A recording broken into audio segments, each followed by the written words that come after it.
Happy Sunday, everybody. What's up? Welcome to a new International Comic Crusaders. I'm Al Mega, and the usual suspects, Mr. Dave Elliott and Chris Buse. What's up, muchachos? The Black T-shirt rebels. Good day. Oh, man. Yeah, we're all unified today. Aren't we? Gotta get you guys some Comic Crusaders caps, and then we could chill. Oh yeah, definitely. Yeah. Definitely. All right. And Chris, if you grow a goatee, I'm sure you're old enough that it'd go a bit grey as well, so we could be totally unified. Yeah, that would be. Yeah, it's grey, isn't it? It's kind of greyish. See. Yeah. Get a little goatee going. Actually, if you look at it, you look at the imagery, actually, right now, it's all the stages of growth. You know, the stubble, the mid, and the full. Yeah. Probably could do with a little trim myself. Got the hippie hair going on here. I need to shave, damn it. And there we go. Bald-headed, short-haired, long-haired. That I just. Oh wow! Yeah. Fantastic hair on that man. Yeah, like Samson. Don't cut my hair. That man did an excellent interview with Todd McFarlane. Excellent interview, sir. Fantastic interview. Thank you. I had a blast. Todd was kind of cool, actually. He was kind of chilly. Oh yeah, but listen, that was his last interview today, so I was, he was good. I had him. I was tired himself out. Wonderful. So you got him nice and relaxed. He was worn out. He was like, yeah. And I always love it when millionaires go all communist on you. Oh, I don't need the money. I can give my comics for very little money out to the store. It's wonderful, no problem there. Oh, look at DC. They are $5 more expensive than my Spawn book. Spawn Universe actually looks quite good. I was surprised. No, it's a very good book. The covers I've seen so far, I mean, been amazing. Like the lineup of the covers. Haven't seen any interior page yet, but I flipped through it. Interior outlooks are also very, very nice. Very, very good. Well, I don't have a comic book store near me. Did you buy it on Comixology? I looked at it online, shall we say. I sent you a link, remember? I sent you a link, remember? Did you? I don't think I got that one. I sent it to you again. I might have gone in my spam. Your emails to No. Probably, for some reason. Hang on. I will give it to you directly before I forget. Here we go. You need to activate your, shall we say, your ad blocker. Here we go.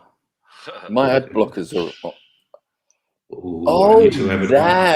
That link. Yes, that link. Oh, I found that as annoying as hell. If you don't have a strong enough ad blocker, it is. If you have a good ad blocker, it works. I don't know what ad blocker you're using. It's Mozilla.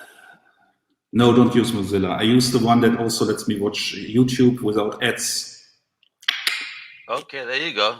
So before we get ourselves, before you get yourself into troubles, because I'm a good boy. No, it's totally legal. It's totally legal. It's the best ad blocker nobody knows about, and it filters out the video, even the advertising videos out of the regular video. Okay. Oh, just nice. takes everything out. Very seriously. I'll never forget. Like it was going back a while, but there was a company that the couple of guys, I think. They made a ton of money by selling an attachment to put in the back of your TV that your cable clicks in.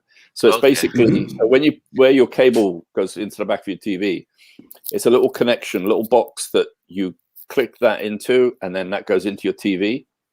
And all it did was block Fox News.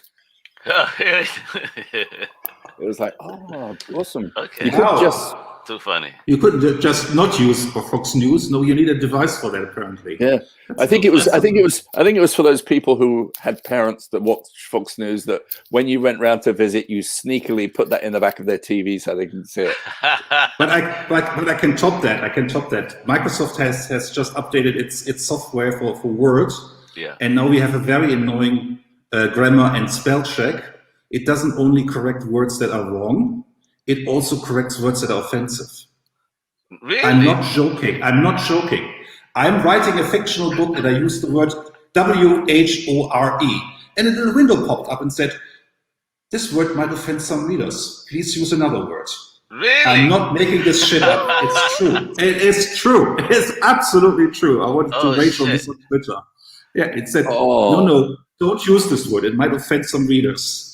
Too funny. They're policing everything now. See, they're the worst thing. Like, if you're a writer, particularly when it comes to dialogue, and you've got somebody that a program that keeps telling you, like, no, that's wrong. You shouldn't say it like that. Yeah, it's really wonderful. I really like it. It caught me the first time when I used the word FUCK head, and I said, "Oh, that's correct. What's wrong? Ignore it." And then I looked into the little window, and it said, "No, it's an offensive word. Be careful there." I love. I used to have a Apple phone, and now I'm totally Android. Yeah, and it's like, I just love the fact that it knows me so well. So no matter what I'm saying, if I start spelling SH, it immediately fills in IT. See? Yeah, that's crazy. That's crazy. If I try typing in the word function, I type in FU and it goes CK. Yeah. Do you want to insult somebody today? And it's probably the opposite to the word. It probably says, "Do you want to offend somebody today? Here are some nice words you can use. Please remember." Click here if you want to offend someone today. Yes, please. Right. There you go. All right. Yeah, we have a nice selection of words for you. See, wouldn't it be great if it said to you, Chris, there is actually a more offensive word you could use. Try this one. All right. Exactly. How about this one instead? Get away. So shout out to my friends from Microsoft. Please come on as our sponsor and cut out the bullshit. Yeah, right. You're right. Yeah. So I'm guessing, I think we should actually start, because we have so many images to show today. Oh yeah. We're kind of legally these guys overdose. You got to see what they did. Me, I want to present just 5 images to kind of start, because I think get that vein pumping. You get John Buscema mainline today here. But get that going. I think though that Al, those images you picked are going to prove to be really important when they see everything else. Yeah, I mean, those, like, the earliest images I found were like 1959. Gotcha. But definitely, like, I'll leave those for last so you can see what the story was. All right. No. Use those first. We should show. Like, because again, I think that there's something that's missing today when people look at artists, is so many of them seem so fully formed. Like, like companies like Marvel and DC, if you haven't proved yourself at Image and Dark Horse or IDW, if you're not like already almost at the top of your game, they don't even hire you. There's those years, those times gone by where you could actually enter comics and learn how to learn as you go along. Those days have gone. Oh, hardcore. Yeah. But then it's surprising when you look at some of the artists, not all, we see these days, and you say, well, how did they get through? Because we're looking here at a genuine craftsman. Because I think what separates the older generation of artists from some of the newer artists is they really, really learned how to draw anatomy. Yeah. There's no other artist, popular comic book artist, like John Buscema, who knows anatomy. Yep.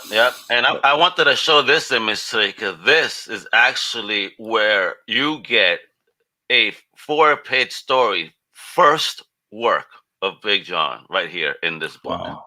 Wow. From when is this from? Wow. Lawbreakers. Good question. Lawbreakers on the Loose number 3, right? Lawbreakers on the Loose. Always. See, why isn't anyone revamping and rebooting that title? This one is 1948. Wow. So that makes John Buscema 21. He was born in 27, so he's 21. This is a guy who's 21.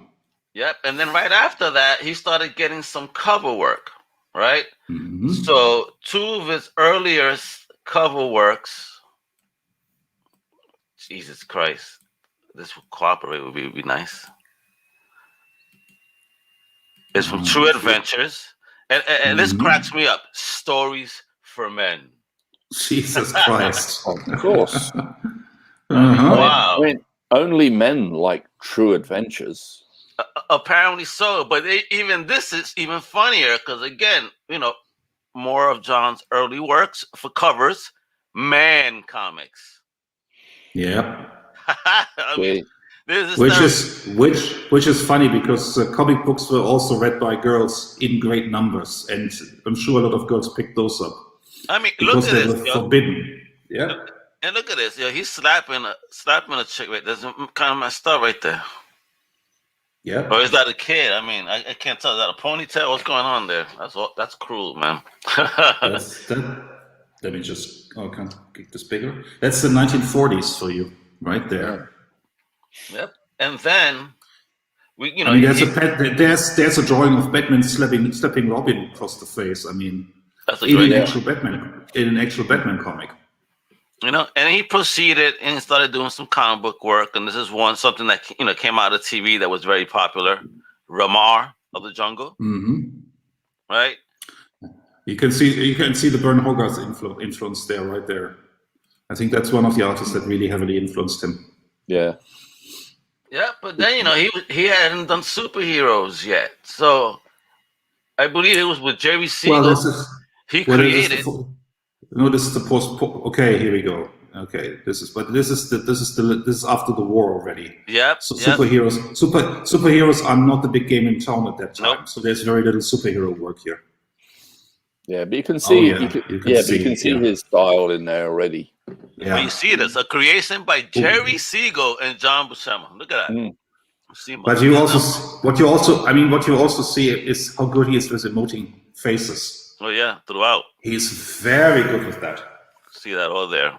But they're not. It's not the overly dramatic faces. They're just he's able to do it realistically. Yeah.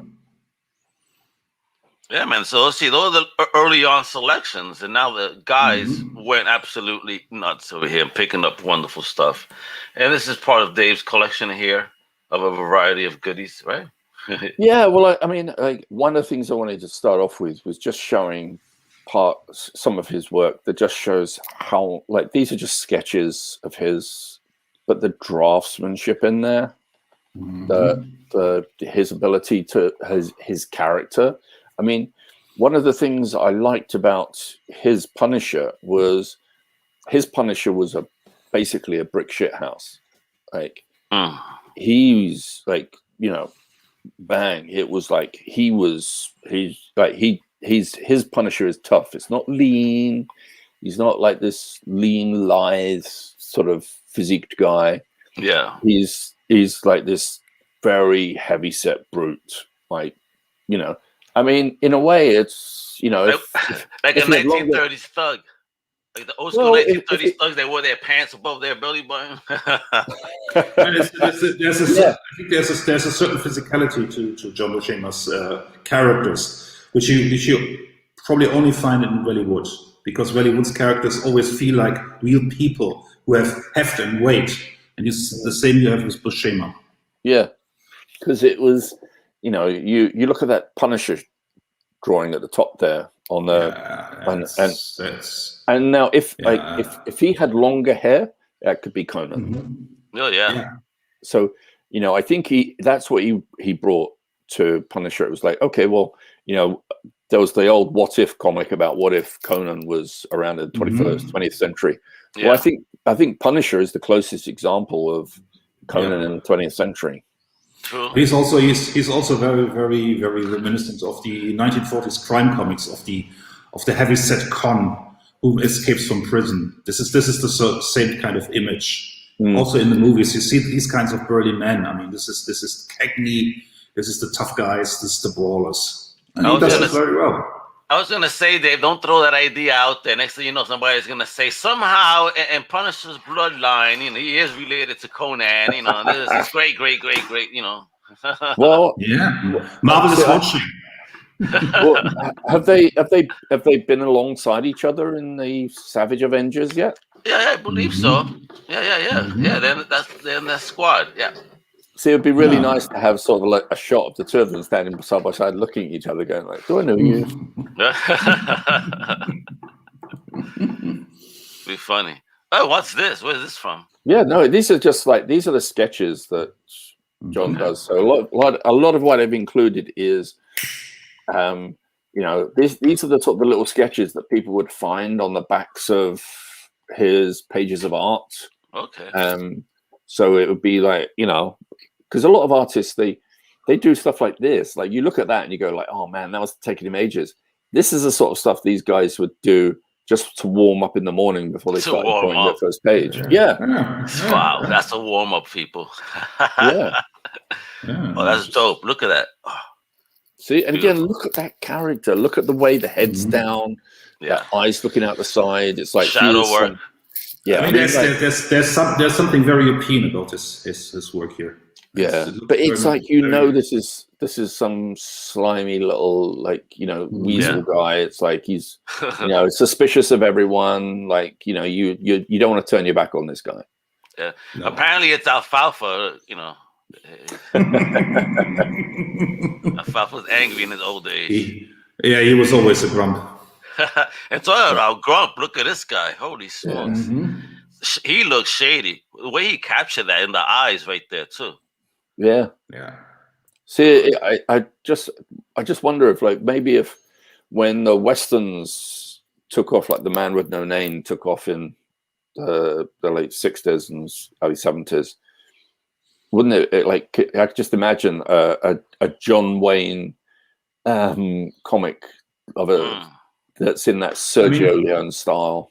I mean, you had this in Europe. I mean, with Möbius doing Lieutenant Blueberry. Oh yeah, you had this dirty, grimy, But I'm just thinking about John in this particular instance. Like, you know, actually, can you imagine if him doing 100 issues of The Man with No Name the way he did Conan? Oh yeah, that would be fine. Wonderful. You're right. Wonderful. Yeah. And look at this, slamming. Look at that. Jeez. Wow. That's pure. It's such a craftsmanship. I mean, it's incredible, isn't it? That's training, but it's also talent. I mean, it's both. Yeah. I mean, these guys learn to draw with nude models in the room, and it shows. I mean, not only nude women, but also nude men. They knew how to draw human bodies. Yeah. You know, people see that Liefeld. That's how you draw feet. Look. Yeah. I was thinking the same thing. Yeah, go and ask Barry Smith about Rob Liefeld. Well, if you could bring him on, I'll definitely ask. Oh no, sure. he already answered that question in an interview. So. Okay. Yeah. Let's not stir up no bullshit. No. We're not like that. We're above all that, aren't we? Yeah. You sure could bring Ron on. Yeah. Rob Ron. I mean, I'm sure he will be eager to jump on. Yeah, why not? Give me my brigade. Now look at this. It's fantastic. This looks great. Wow. Yeah, I mean, see, again, it's just, you know, like the mood. Yeah, I mean, that shot where the guy's smoking a cigarette and you can just see the eye. You know, it's just it's just awesome. Just so right now I envision comics about a young Santa Claus as an outlaw criminal before he became the guy who gave the gifts. He's reminiscing about his good old days. That's it, yeah. Before he was giving out toys, he was serving death. Yeah, well, justice. No, it's how he found all that El Dorado gold so that he could set up his place at the North Pole. Oh, again, there you go. People are jotting this down right now. Give us the credit at least. And his catchphrase is, "Have you been naughty or nice?" That is his catchphrase. Riding into the sunset. Yeah, it would be kind of cool. I mean, you can do that. That would be kind of cool comic. It would be, actually. It'd be fun. It would be a lot of fun. Again, that's what we need in comics, right? Fun.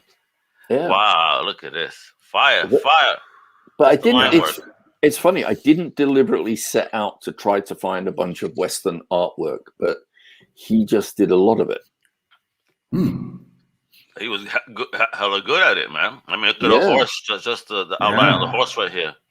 Yeah, it's fantastic. Well, again, I mean, how many people could draw horses seemingly effortlessly as he did? Crazy, Yeah, right? in motion, in motion. Yeah. I mean, Crazy. it's amazing. It's just amazing. It was he had my goatee. Thank God I shaved my mustache. But yeah, it's just like, but you know, again, see, just the things like the character he put in that beard, like Yeah, the fact that it's overgrown at the top tells you something about that person. You know, the fact that he chose to shave the sides rather than like let it grow full. It's all these things. All these are choices that make up a character. Yeah. And it's all instinctively. I mean, you can train people to do that to a certain degree, but you also have the instincts. You have to have the instincts for it. Absolutely. Yeah. Just the body language in the like these. Yeah. Look at this villainy here. What's going on here? He looks. I mean, there are certain characters John Buscema was born to draw. I mean, I'm also very happy that I included some of his Namor work because there's a lot of Namor in this too here. Oh yeah. And the physicality he brought to Namor. Yeah. Yeah. And talking about Namor. Talking about Namor. Here we go. There he is. Well, these were the pieces that were used for the How to Draw Comics the Marvel Way, which Big John did with Stan Lee, which I always felt was more of a Big John Buscema book with copy written by Stan Lee. But he did all the chapter pages as new artwork for it. You know, again, it was you know, growing up, this was a go-to book. It was, you know, right. I think any wannabe comic artist had a copy of this book. Or even comic collectors were just getting it. It's like, oh, just for curiosity's sake. Well, just informational. Just for the artwork. Yeah. I mean, look at this. I mean, why wouldn't you want this in your collection? You know, look at this shit. Yeah, beautiful.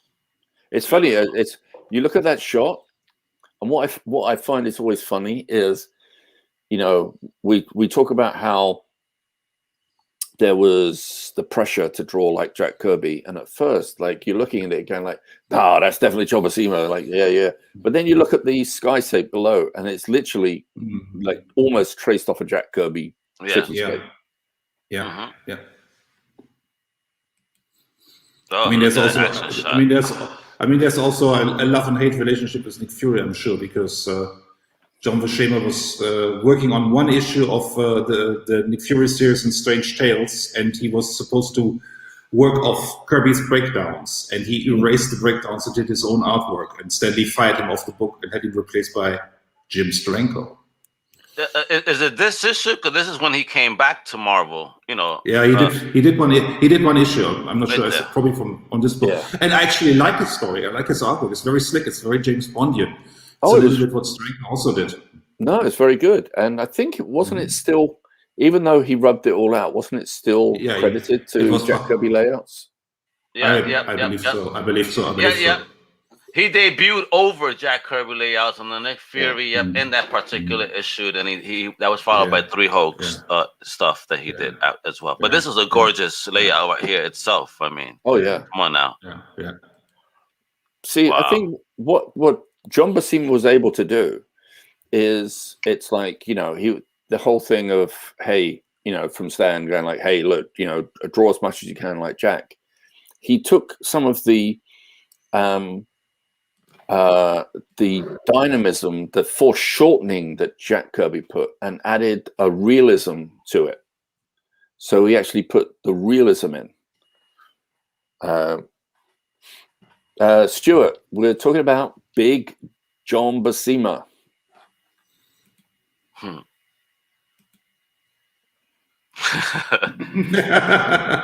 Ella is also making an appearance. Wait for her. Yep. Oh, what's this? Oh, this is so nice. Look at that. Again, this was chapter 1 page, title page. So obviously it's the artist drawing at the drawing board. Gorgeous. So, yes, this famous. This is like a poster everywhere. For a minute, Conan was erased for a while. This was done. This was done for a convention, I believe, in New York originally. the first time I saw this, it was used as a pull-out poster in one of the British Marvel reprint magazines. Okay. So they reprinted it as a bonus free poster this issue, and yeah, it was they kind of did a nice big one. They'd folded it and stapled it into the middle of the comic, so you had to undo the staples so you didn't tear it as you gingerly took it out. And Stu says he used to have that poster. Excellent, excellent. I wish I still had it. I did have it, and yeah, me too. It was awesome. See, but that's Big John, Stu. That's how awesome of an artist he was. I mean here's the colored version. Whoa, excellent. Yeah, right. I mean, that's Marvel. Well, I remember it growing up for a while, right? Yeah. But look, I mean, if you look at the breadth of every characters there, from Man-Thing to Conan to Captain America to Doc Savage to Rawhide, is it that Rawhide Kid, Shang-Chi, Namor, Power Man, Frankenstein, Doctor Strange, it all works. Every single one of them works. There's not like he's not born to draw that character. Every Ghost Rider, every single one works. Everyone looks brilliant. Like you can't help but go, there's nothing like you can't help but go, I wish John Buscema did that book and that book and that book and that book. Just look at the pose of Spider-Man. I mean, that's an amazing Spider-Man pose right there. Yeah. Hell yeah. Hell yeah. And even the flame work of the torch, going. Yeah. Very well done, man. He was a beast. Yeah. Oh wow. So this is an interesting. If you quickly go to the next slide, the next one. There you go. That's the pencils. And now go back to the first one again. Go back again. Yeah, they made some changes there, didn't they? Yeah. Oh. They added Hercules. Hercules. And if you look, because Bill Everett inked that, and you can see you can tell Bill Everett's style particularly in Hercules.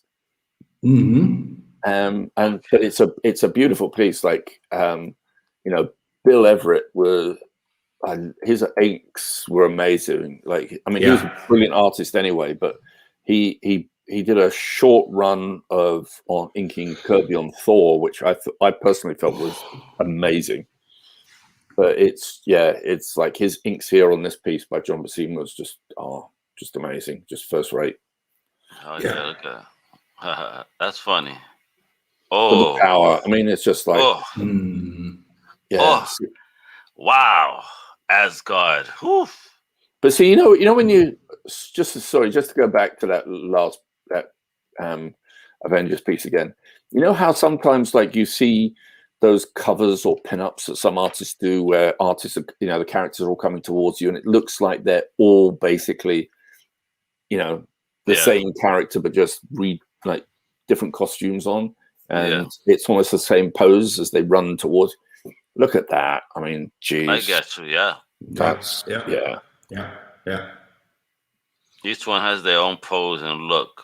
How they come in, even facial expression. Even Iron Man, with an Iron Mask, has a facial expression. Yeah. Look how ferocious the Hulk looks. I mean, this is amazing. Hell yeah, fantastic. But this is just wow. And so there you go, Hela right there, bro. Now you also see all the different characters. You see the guy? Oh, I forgot. Fendrel is the guy on the left. Who's the guy in the middle? Yeah, Fendrel's the one with the kind of the little goatee beard, moustache right in the corner. In the center is Hogan. Then you've got Volstagg. Look at Hogan's look. I mean, this is amazing. The facial expression is. Yeah. Everyone's smiling. Everyone's happy. Hogan's like, nah. Classic. Famous, very famous. The first issue of Submariner. Yeah. Of the reboot, coming out of Tales to Suspense. Yeah, but also coming out of appearances in Fantastic Four. Yeah. I mean, it was a beautiful run. I mean, those. I think it was about the first 35 or so issues of Submariner were absolutely absolutely brilliant because Sal Buscema took over for John, and his stuff is great too. But there was also Mary Serin who did a very, very good job on that one. Yep. See, Mary Severin is someone who I wish Stan had actually let her take a book on, like, so that there was a decent volume of her work. Something she could have just said, right, this is your book. This is you're drawing this book. There's so many different books she could have done. Yeah. Yeah, there will be more Namor later. John Buscema Namor. Because I love his work on the Submariner. Yeah. And I like the shot that's up right now. Is I just love the look like that as a pencil drawing. It's great that, like, if you're drawing an evil character, you know, tilting the head down but with the eyes looking directly at you like that, like the shadowing on that to sort of throw shadows around the eyes. Yep. Absolutely fantastic. And more of that work. Look at that. Yeah, I mean, again, it's just I can't get enough of these, and I'm hoping you can't too. But because there will be more. There will be more. Yeah, I mean, you know, this is gorgeous. These are just, you know, this is the stuff that you don't see. You know, this is the stuff that, like, as I said, a lot of this is on the backs of artwork, his sketchbook work, and you just wouldn't have seen. You wouldn't have seen unless, you know, you're actually going looking for it. Yeah, crazy, bro. Amazing. Now do you recognize who the characters are? Yeah, man. That's Bowie, right? From the it's Labyrinth. Yeah, Labyrinth. There you go. Yeah, it's David Bowie. Yeah. Jennifer Connelly. Yeah. See, John worked on the film Titan. Oh, wow. I would love to have this page. Nice. Oh, yeah. Now you can tell. You can tell by the stamp in that bottom left-hand corner, right-hand corner that you know, that's the back of a board. That's the back of the artwork. He's just drawn this on the back because that's the stamp that says Marvel always stamp that on the back of any piece of artwork to say we've paid for this. We now own it. Oh wow! Okay. Incredible. Really? That's interesting, folks. You see it right there, folks? Because they could tell if it's been paid for. It got that stamp. Boom, it's been paid. That's ours. Huh. Wow. Jeez. He definitely knew how to draw the female form and face. Did he ever? A boss at that. And also then go from drawing females so well to ferociousness like this. Like, wow. Yeah. But again, look, I mean, I don't think they were actually meant to be together. Like, I don't think while this may be one sketch, they weren't meant to be together. But the idea of, like, look at that, that's a great Hulk. Yeah. But that's the superhero over muscled form next to a cowboy. Yep. And they work really well together. Like, there's not a. It's another great idea for a comic series. Put the Hulk in the past. The Western town. See, Stuart says he never knew that. And like, can you actually purchase art with that type of stamp still? Well, no. I mean, as I said, these are sketches that are now in people's personal collections. So, you know, I mean, I'm sure they come up for sale once in a while. You have to check the heritage auctions, but the price on Buscema artwork now just goes up and up and up. Yeah, check the heritage auction. That is an online website where you can purchase original art. Yeah. Oh, this is great. But again, let's see, if you look closely, you can see the artwork that's on the, like, the panels and everything that's on the other side. So this was again. Yeah, you're right. I see the lines. This is him just sketching away on the back cover. Like, you know, again, another cowboy figure. He's got a Conan-esque Conan figure on the back. He's got a soldier. You know, a monster. It's just like he's just drawing away. He's just doodling, having fun. Stu, they probably stolen artwork, you know, swifty hands in these art plates, you know, and then find collectors. You know how it is. Oh, The offices was in New Dave, York, bro. You know what I mean? remember the story Dave once told us? Yeah, you know, About the guy who was selling this stuff online. stuff happens, you know. And back then it wasn't online, so they were gonna get caught like that. You know, it would have been easier. Ain't no online. It's one-on-ones, and you're done. well, don't forget those were the times back when Marvel kept all the artwork. If you knew someone up at Marvel, you know, there was a lot of times when a lot of people at Marvel would sell the originals to comic collectors, and they'd do backdoor deals. Like, you see, yeah. I mean, I remember once being in a comic shop when someone had just come in, having picked up some pages from someone at Marvel he'd bought them from, Really? and it was all the Steve Ditko splash pages from Spider-Man Annual #1. No. Yeah. And I got to see them in person. Like, there they are. It's like all 6 of the So you knew it was splash legit. pages. Wow. Well, I knew it was legitimately stolen. You mean? Yeah. I mean, that's the story of Jack Kirby going on to one of these earlier cons, and somebody was selling his original artwork at a booth. I mean, how heartbreaking is that?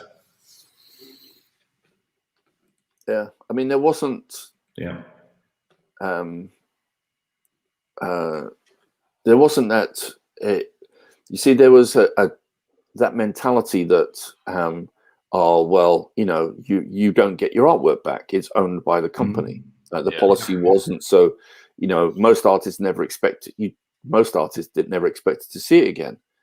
One of the first artists to insist he got his artwork back was Jim Steranko.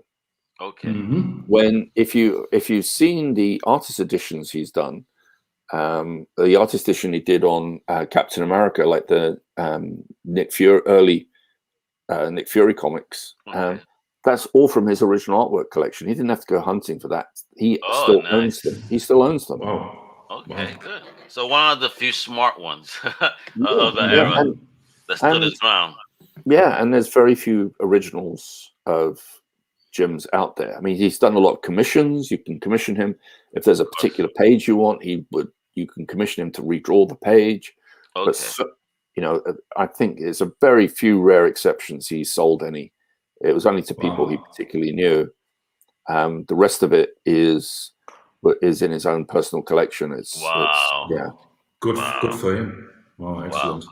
Excellent. And look at this article. I mean, he was the boss of Conan, you know? That's a John Buscema painting. And I think it was like something he didn't really get the chance to do that often. And again, I look at that, and you look at the next piece as well, and that's actually a cover. That's a Savage Tales #2, I believe. Yeah. I think it was originally supposed to be #1, but they bumped it to 2. But again, it's just, you look at that, like, you know, if John had the chance, like if there was the right venue, can you imagine if John had the opportunity to keep painting? Yeah. Oh man.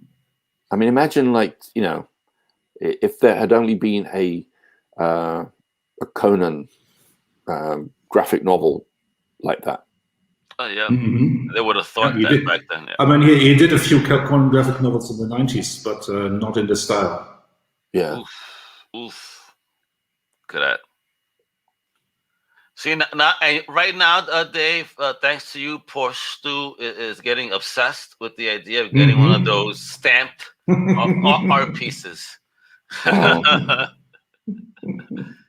I don't. I mean, I'd certainly love them. Oh, so this is John drawing the Justice League. Bro, what? He murdered that. Look at that. Fun. Nice. See, it's funny. Like, you know, we're so used to, there's so many different creators who would kept going back and forth from Marvel to DC, Marvel and DC. Yeah. But John Buscema, until like very late in his life, didn't do anything out. Like, he was, you know, it was, you know, he had his exclusive deal with Marvel. They paid his health care and stuff like that. So gotcha. Yeah.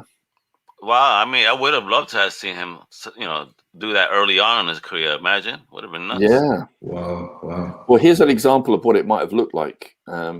This is Mm. from the second Spider-Man Superman team up. Okay. You know, it's Yeah. Superman. I mean, here we get to see Superman drawn by John Buscema, inked by Joe Sinnott. Jeez, bro. I mean, and it doesn't look great. I mean, look at that. Yeah. Beautiful. Yeah. Yeah. Oh, look at that. Ah, yes.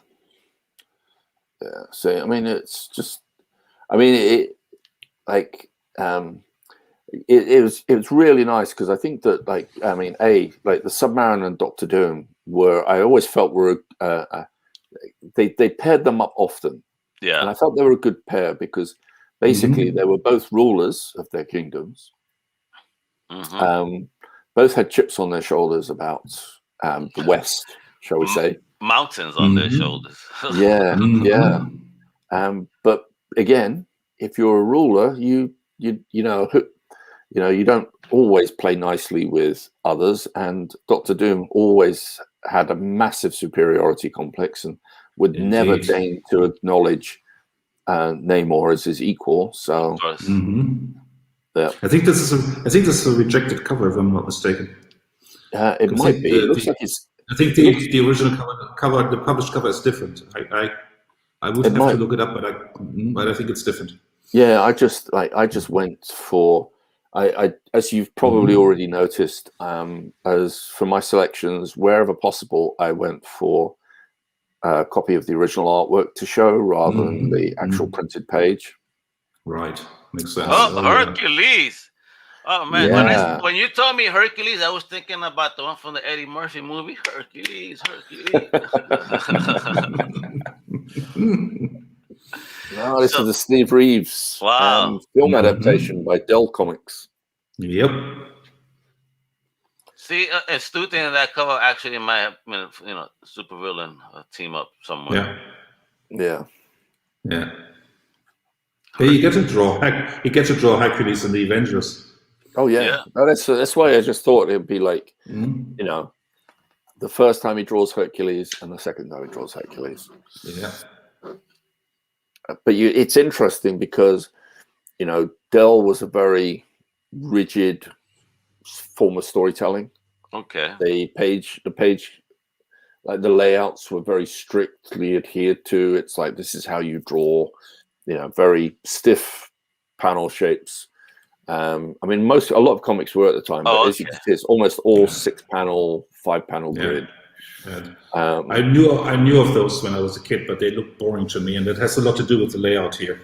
Yeah, because there was it's that restrictive, that doesn't give anyone a chance for it.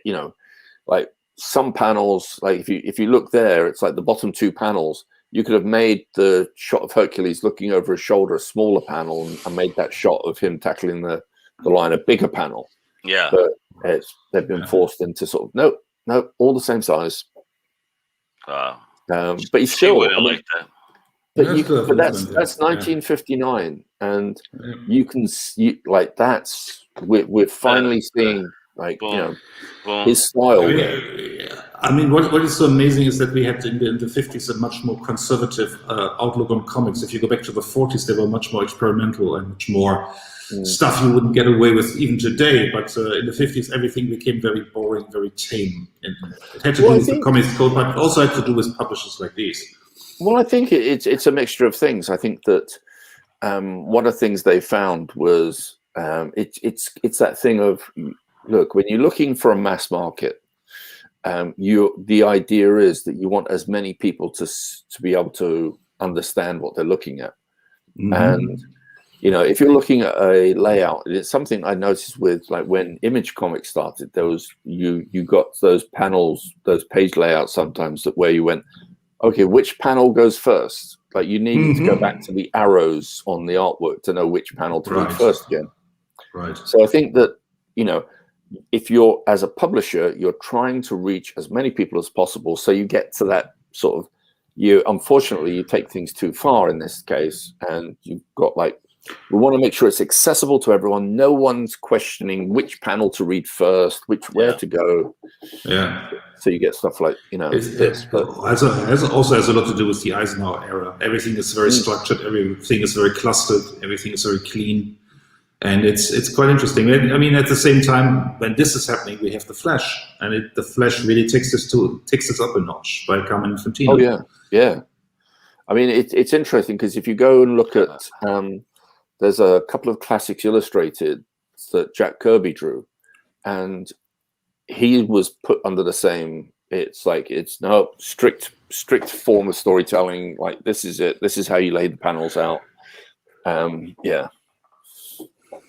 So yeah, here we have Big John and two Big Johns really, John Buscema and John Romita. Oh, those two made a good pair, as we will also see in the romance books. Oh yeah, There's a lot of people pointed out on Twitter. Yeah, and when you go through these romance comic books, it's also quite interesting. It always seems to be when there's a new series, the first couple of issues, you have a lot of Buscema Romita drawings. To set this book off, to make this book popular, and then you have reprints, other artists coming in, and Don Heck. But in the early issues, you always find great art by Buscema and Romita together. Great pairing.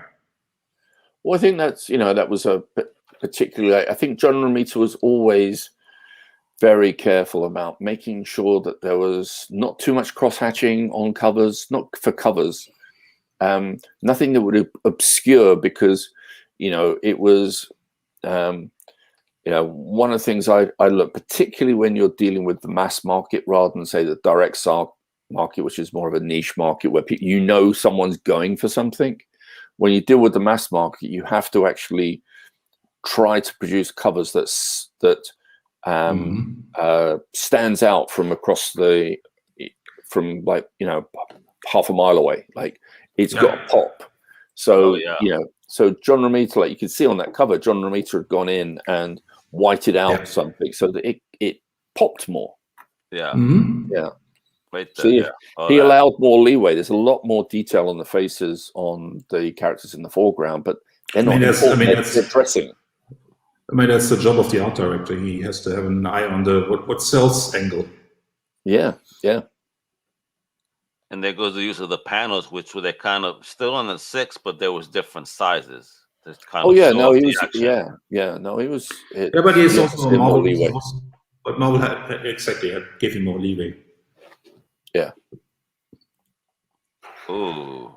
Oh no, this is it. So this is a job that John Buscema did for Continuity Associates with Neil Adams, and you'll see in particular, it's not too obvious here, but if you look at the bottom in the bottom middle panel, the Conan-esque looking character next to Dr. McCoy, you can see some of Neil Adams' work on the face. Yeah. Okay.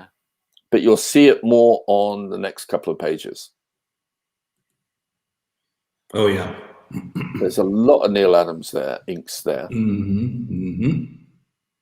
But I just thought it was. I mean, when I discovered these, it was like these are all from those comic records where you'd get the audio the comic. Oh, okay. Oh, I remember. Wow, cool. Yeah. So that's Conan, bro. Come on. Exactly. I'm here thinking, like, is this really a Conan and Star Trek crossover? What the heck is going on here? That would be cool. Yeah. His name's Conrack. Conrack. Come on now. Hilarious, yeah. But it was nice but it was nice to see John Buscema drawing, like, Kirk, Spock, and McCoy. Oh yeah, he does a wicked Spock. Yeah, he does. And McCoy looks like McCoy. Yeah. Oh yeah, definitely. And Conrack looked like Conan. Hardcore, bro. That is Conan. Yo, stop. But you'll see there's the next page. You'll see a lot more Neil Adams on it. Like it's still penciled by. There you go. It's still penciled by John Buscema, but a lot more heavy-handed inks by Neil Adams, particularly on that middle McCoy shot. And, definitely. Yeah. And there's no way that Captain Kirk could knock out Conan like that. Come on now, stop it. Enough. You have done the impossible. You have beaten me, Captain Kirk. Oh, right, with one punch, right? Really? Come on, stop. Yes. What a herb. Arena Part 2. Yeah. Over here, infatuated with I took on the Gorn. What are you talking about? That's right. This is hysterical. But it looks great. It does, yeah. That's wow. And off a record too? Awesome. Yeah. Awesome. Now I'm curious to what the audio sounded like for this. Kirk is the man, Kirk is the man. Yeah. He's the best pilot of the Enterprise. Best captain. Oh, word. There you go. Stu gives if it was Kirk versus Conan, Stu says Kirk's got this. Yeah. Kirk always comes out on top. Let's agree to disagree right now. No, but there you go. Put it on the big actor. homie. Right there. Smack. Wow. Yeah. Bit more Neil Adams and a bit more Neil Adams. Oh yeah. Oh, you see it in Spock.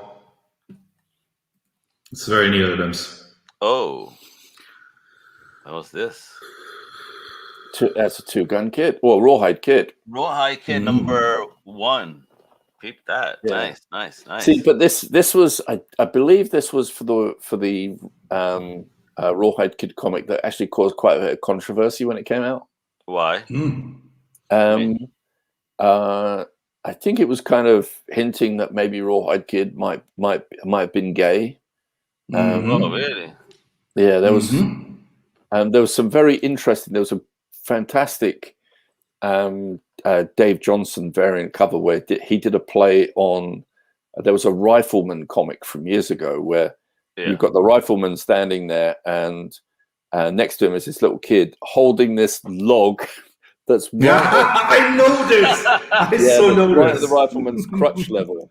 And he did a version of that cover. It was like hilarious. It's hilarious. It's so hilarious.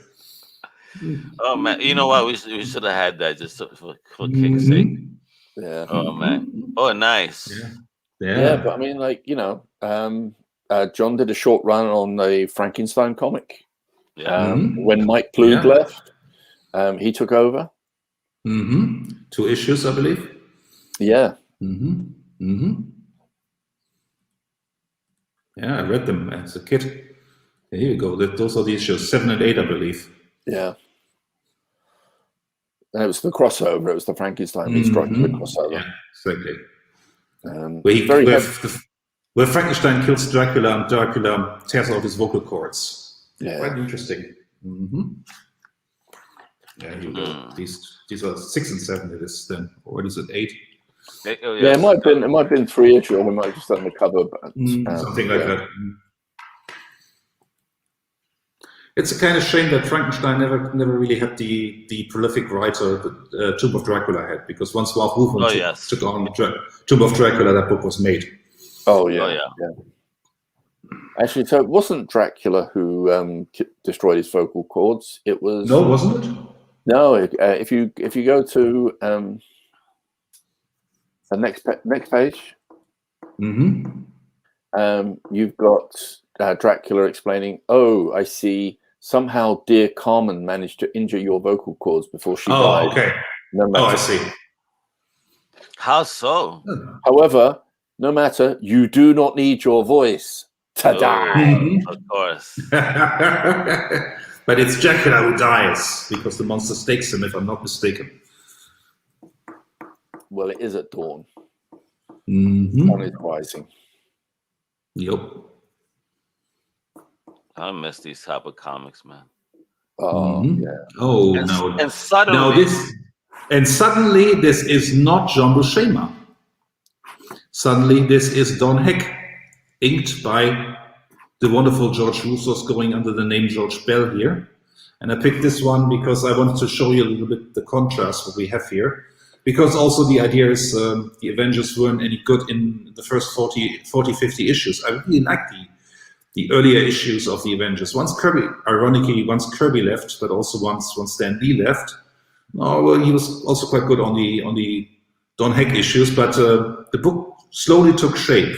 And this is a very early in the late 40s, early 40s. Don Heck still doing pencils. He needs good inkers. I mean, Don Heck is an underrated artist, but he needs good inkers. And he had Reddy Wood inking him. Artwork looked gorgeous. He had George Roussos, Frank Giacoya inking him. And look, the figure work is really, really good, actually. And it's a time when Wanda still had black hair, interestingly enough. That was changed later. Yeah. I mean, she's a witch after all. And this is a splash page now by John Buscema. And look the difference. We had static figures, now we have figures in motion. This is everybody's moving. This is almost a Kirby-esque approach. Have the figures in motion. Don't have them stand around. Yeah. Even back here. I've never seen Wanda in a pose like this, but it makes sense. They're training.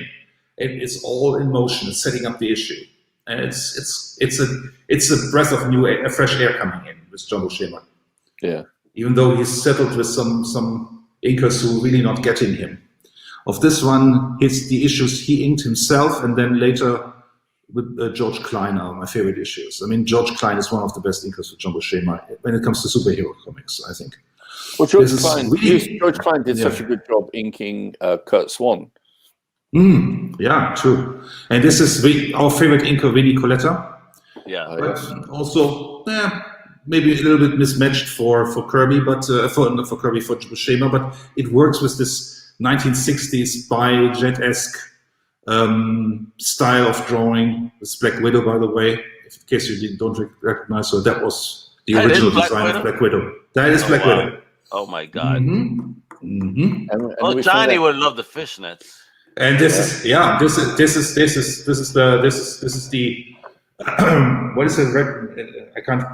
Is it the Red Guardian? That's her husband, actually. Yes. That's the Red Guardian, the original Red Guardian.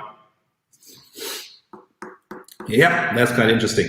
This is in John Buscema's cover of an issue drawn with pencils by Don Heck, but it's also Vinnie Coletta here on inks. John Buscema and Vinnie Coletta again. Great issue. Very cool. It's actually I think that's actually the first running Avengers book I bought when it came out in Germany. That was in the 70s. We got the reprints in the 70s. So I read all these issues when I was 8, 9 years old in the early 10, probably 10. So I read all these issues when they came out on our newsstand as German editions. So it's always 10 years back. This is such a fantastic cover. It's John Buscema. Yeah, that's the John Buscema faces. You see it in the faces. There's a rawness to the faces. I really like. Oh yeah, man. Oh yeah. It's really, really good. These issues were really great. This is once again Vinnie Coletta inking, if I'm not mistaken. I think it is. Yes, it is. Yeah. Well, yeah, that man. When they do these digital reprints, it really does disturb this beautiful work. It does not improve it. Yeah. Yeah, the original newsprint is always the best. And this is one of the best issues that's earlier on, because this is Buscema inking himself and doing the stuff he loves, the Greek gods. And this is set on Mount Olympus in parts. So he inked himself here. Nice. Yeah. Also for the interior art. He inked himself. Go to the next page. This is a big difference now. Oh, look at this. Yeah. This is Buscema inking himself. It's funny. Like, I look at that and you could almost say that page was. If you told me that page was inked by Joe Kubert, I would have believed you. Definitely, yeah. You can see a huge Kubert influence in there. Yeah, I think it's just the use of. I think it's that basically expressive drawing with and using a brush. Oh yeah. Yeah, but I think that's that Byrne Hogarth school they both went through. Yeah. You could also see that as a Tarzan comic here. Wow. Yeah, what a difference. Yeah, talk about being hard-headed. That's Hercules taking it in the face, no problem. I mean, give us this movie. I mean, this is a movie they could easily make a movie out of this. I mean, there's so much action going on here. Well, I think, look at this Mount Olympus shot here. This is so amazing. I mean, I think we're at that stage now where with the next phase of the Marvel movies, and at some point, Chris Hemsworth is not going to be playing Thor anymore. Now would be a good time to introduce Hercules, to pick up the baton, because that's pretty much what happened when Hercules was in the Avengers. It was to pick up the baton for Thor was off in his own comic. Absolutely. Yeah, we can do Hercules. Very, very nice. Nicely. Have Mount Olympus. And this is now George Klein coming on, and I really love his what he brings to the Avengers. And I mean, this looks very much Kirby tech, Steranko tech, but this is also quite innovative, and it's very interesting. It's a very beautiful shot, and it's one of my childhood gems. This two-parter where Jarvis takes down the Avengers, Jarvis the Butler, but he's controlled by Ultron. Of course. Because this is the beginning of the Ultron. Ultron is a new villain. And this is, George Klein is so good. I mean, he's one of the inkers who gets John Buscema. Absolutely. And Claw, I mean, he looked, again, the movie version, they didn't do him too much. No, it was too jokey. Yeah. Look at this. I mean, there's Ultron. That's the first shot we get of Ultron. Look at that. And this is John Romita, not John Romita, this is Roy Thomas storytelling. Ultron just appears. We don't know who Ultron is. We don't know the backstory. The backstory is told over the next couple of issues. It's a mystery. And this is an absolutely famous cover. The first app of the Vision. Behold the Vision. That's brilliant, actually. Hell yeah. Iconic cover, classic. That's a gem in anyone's collection right now. Oh, definitely. And if you go to the next page, this is how it starts. I mean, this is the first appearance of the Vision. He's just there. Wow. But look at that. It looks gorgeous, that work, man. In the rain, he catches that. Wow, you know what I mean? Yeah. It's also the time in the 60s when we have the Avengers wearing trench coats over their costumes when they go out on the street. This is so cool. This is the late 60s. Everybody gets very modern, very hip. It's a very cool period for the Avengers. This is one of my favorite periods of the Avengers. The Wasp looks very, very trendy. So I'm saying 60s. I mean, this looks great. Even for today's standards, it's still fantastic. Although look at that pose on the wall against the wall. I mean, there's so much going on there. There's so much energy there. Oh yeah. What kind of lets that page down is the first 3 panels on the bottom bank. I don't believe are drawn by John Buscema. Okay. Oh really? If you look closely, that's not his style. Who do you think this is? I don't know. I think it's probably. It might even be John Romita in-house, but it's just, I'd love to know what was originally there before those were put in, because that's not John Buscema. Because if you look at that first panel at the top there, look at the dynamism in that shot of the Vision, and then you go down to the bottom. I have the same trench coat, by the way. Because that is the Burberry style. You have to have one of those John Constantine trench coats. I mean, you have to have one of those. And made in London, yes, of course. And this is once again Black Widow having trouble with Hawker, her boyfriend at the time. But thank God they changed the look. I am not feeling this. Oh no, I like it too. I actually like it too. It's very, very late 60s.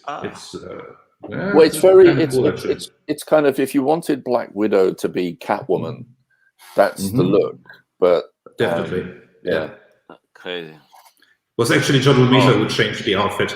This is one of my favorite pages, and I posted this earlier on Twitter, because this is so different. I was 9 or 10 or 11 years old when I saw this, and this is amazing, and I didn't know what the context is. This is very Will Eisner. This is very Bernie Kripstein.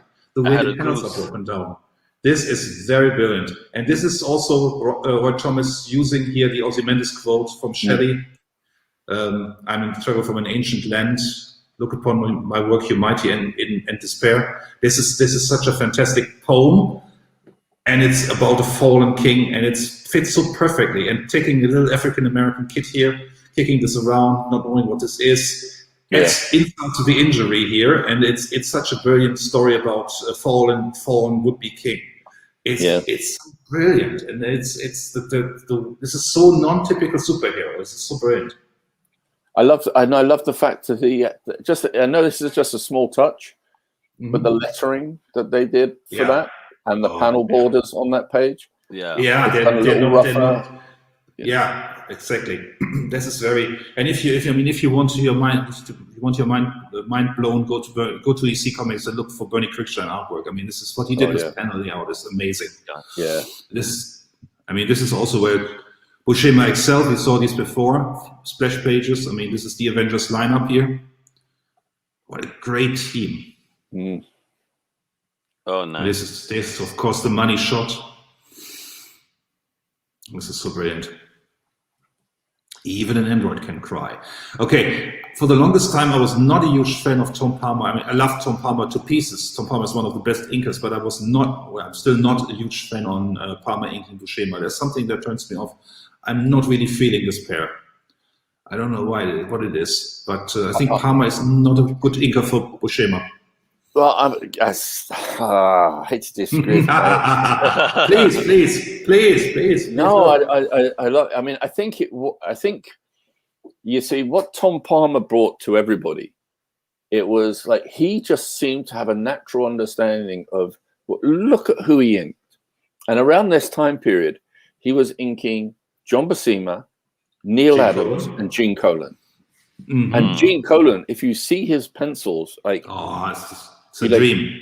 And then it's like, because a lot of the time sometimes his artwork would look a little clunky, and you can understand it when you see his pencils, and you can see that inker. That's the reason why it wasn't.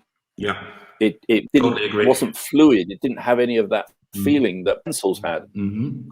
But I think Tom Palmer nailed that, and I think what he did was what was interesting about this period is because it goes into that period where there's a couple of Neil Adams issues.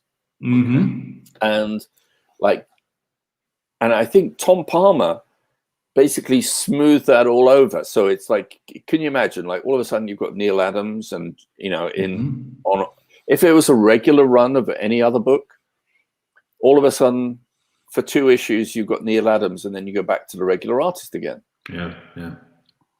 Tom Palmer just made it look smooth. It was nice. It was like, yes. I mean, you looked at it, particularly the issue where the Ant-Man goes into the Vision. Oh yeah. But he held it together. And I mean, it's also interesting. I mean, we talked about this where he did this one Don Heck issue in between the Neil Adams one on the X-Men, and Tom Palmer made Don Heck look like Neil Adams. I mean, it's amazing. Yeah, but here this is also interesting. This is in the late '60s, Marvel tackling racism. Oh yeah, and they're really going head on this. While DC is doing very little on this, Marvel is really hitting it and saying, well, basically, no, racist dudes. They want to manipulate. They use the media to manipulate the masses into white supremacy and look how shitty this is and la di da di da. And they're really sticking their necks out here. Yeah. See, it's funny.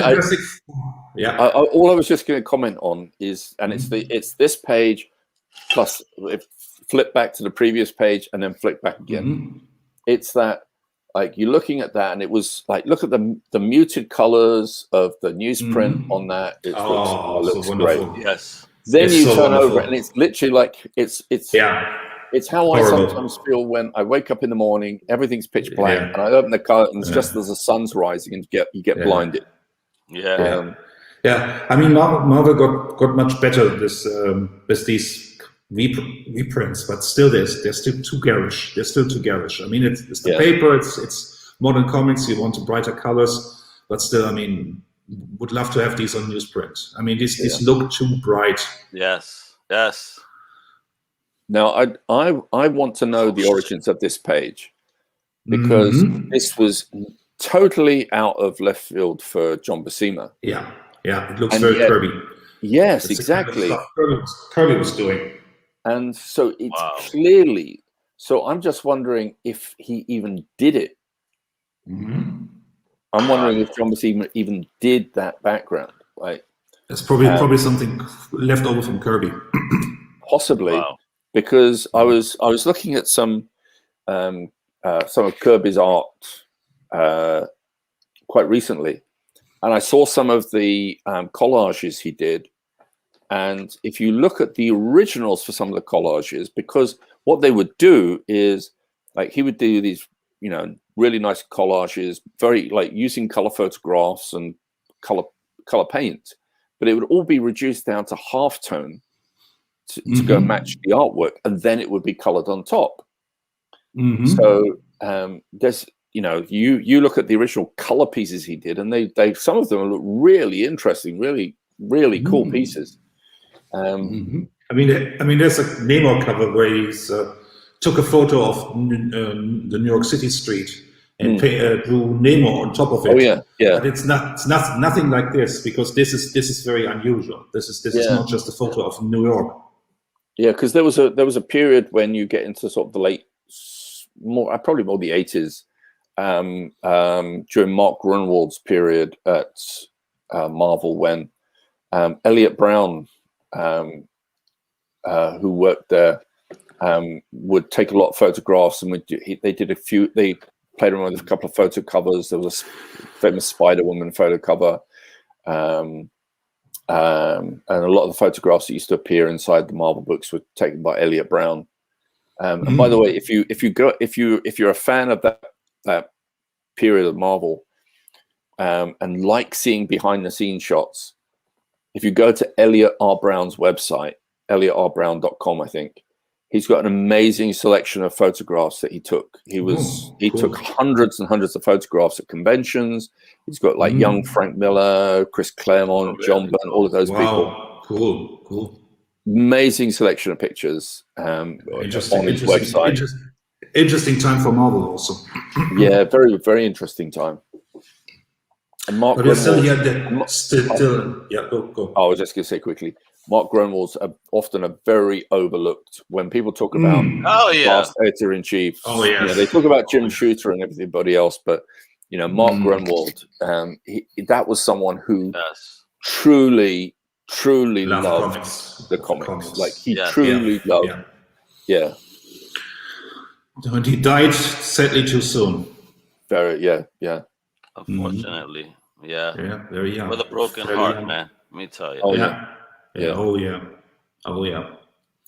Okay, but still in the late 60s. This is Dan writing without Jack, and this is Buscema on art. I mean, looking back, these are okay issues of the Fantastic Four. It's an okay period of the Fantastic Four, but I mean, coming off Kirby here, I mean, this is not even close. I mean, I think John Buscema is really riffing on Kirby here, but it's not the same. Yeah. Oh, hell no. Yeah, you could see it with the back. Yeah. And I must say, I mean, I grew up reading these comics, and this is one of my favorite Galactus storylines, even though it's so corny, it's so Stan Lee. I mean, this Gable coming in and say, "Oh, it's the end of the world, la-di-da-di-da, prepare for the end," and in the end, it's Galactus. He's just a robot. I mean, when I was a kid, I really liked those issues, but this is a weak period for the Fantastic Four. I mean, this is also not. I also don't think this is Buscema's best work. I mean, this is from his Marvel canon. It's really some of his weakest material, I would say. Still good, but not that good. I have to say, for someone like Galactus, I would like his design sense, like that. That looks awful. I mean, it's horrible. It's really atrocious. Yeah. I mean, it's also. I mean, you got the cosmic with Kirby, and what is Reed's plan here? Not the ultimate nullifier from some faraway dimension. No, Reed is capturing Galactus' ship, and Galactus says, "Okay, you got my ship, so I surrender." I mean, that's basically the story here. Okay. I like you see the difference to Jack. Oh yeah, but I like to see, if you look at this page, it's almost classic Jack Kirby storytelling. Oh yeah. The first panel, a shot of the Earth, asteroids, Silver Surfer on the rocks, like literally at the bottom of the page. By the bottom of the page, we've got everything that he's been going through. Silver Surfer's been going through. Yeah. And he's back into the job, and bang! It's like he's down there with the Fantastic Four. Yeah, he's riffing very much on Kirby here. I mean, of course, Rich Buckler did the same, and I think actually I like Rich Buckler's run on the Fantastic Four more than I like Buscema's run. I don't think I disagree with you, but I don't think I'm not. I think I enjoy them both equally. Okay. Yeah. But obviously, you can go in our archives. We did a whole podcast on the Fourth World. They showed tremendous artwork on the Fourth World. Yeah. Oh yes. Go back. If you dive into the Comic Crusaders archives, you will find us and more. We have our own section, International Comics Crusaders, so you'll find it. Yeah. What episode are we on? 42, 43? Oh man. You guys are tough questions. I'd be fascinated to actually find out, because like it's 42. 42. Here we go. Wow. We started sometime in 2019 when I didn't have a voice. We started as a. You have always had a voice, Chris. That's true, but I lost it for one episode. That was kind of cool. And we did I was about to say a radio. No, it was just a regular podcast we did originally. Yes. Yeah. And now, fortunately, you can see us in all our glory. We've evolved.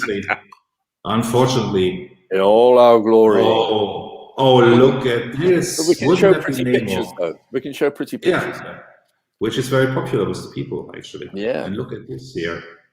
This is Norma, which is so bugs me out, because Norma died at the same time when Stacy died in comics, and nobody talks about Norma's death. They killed off two female characters right around the same time.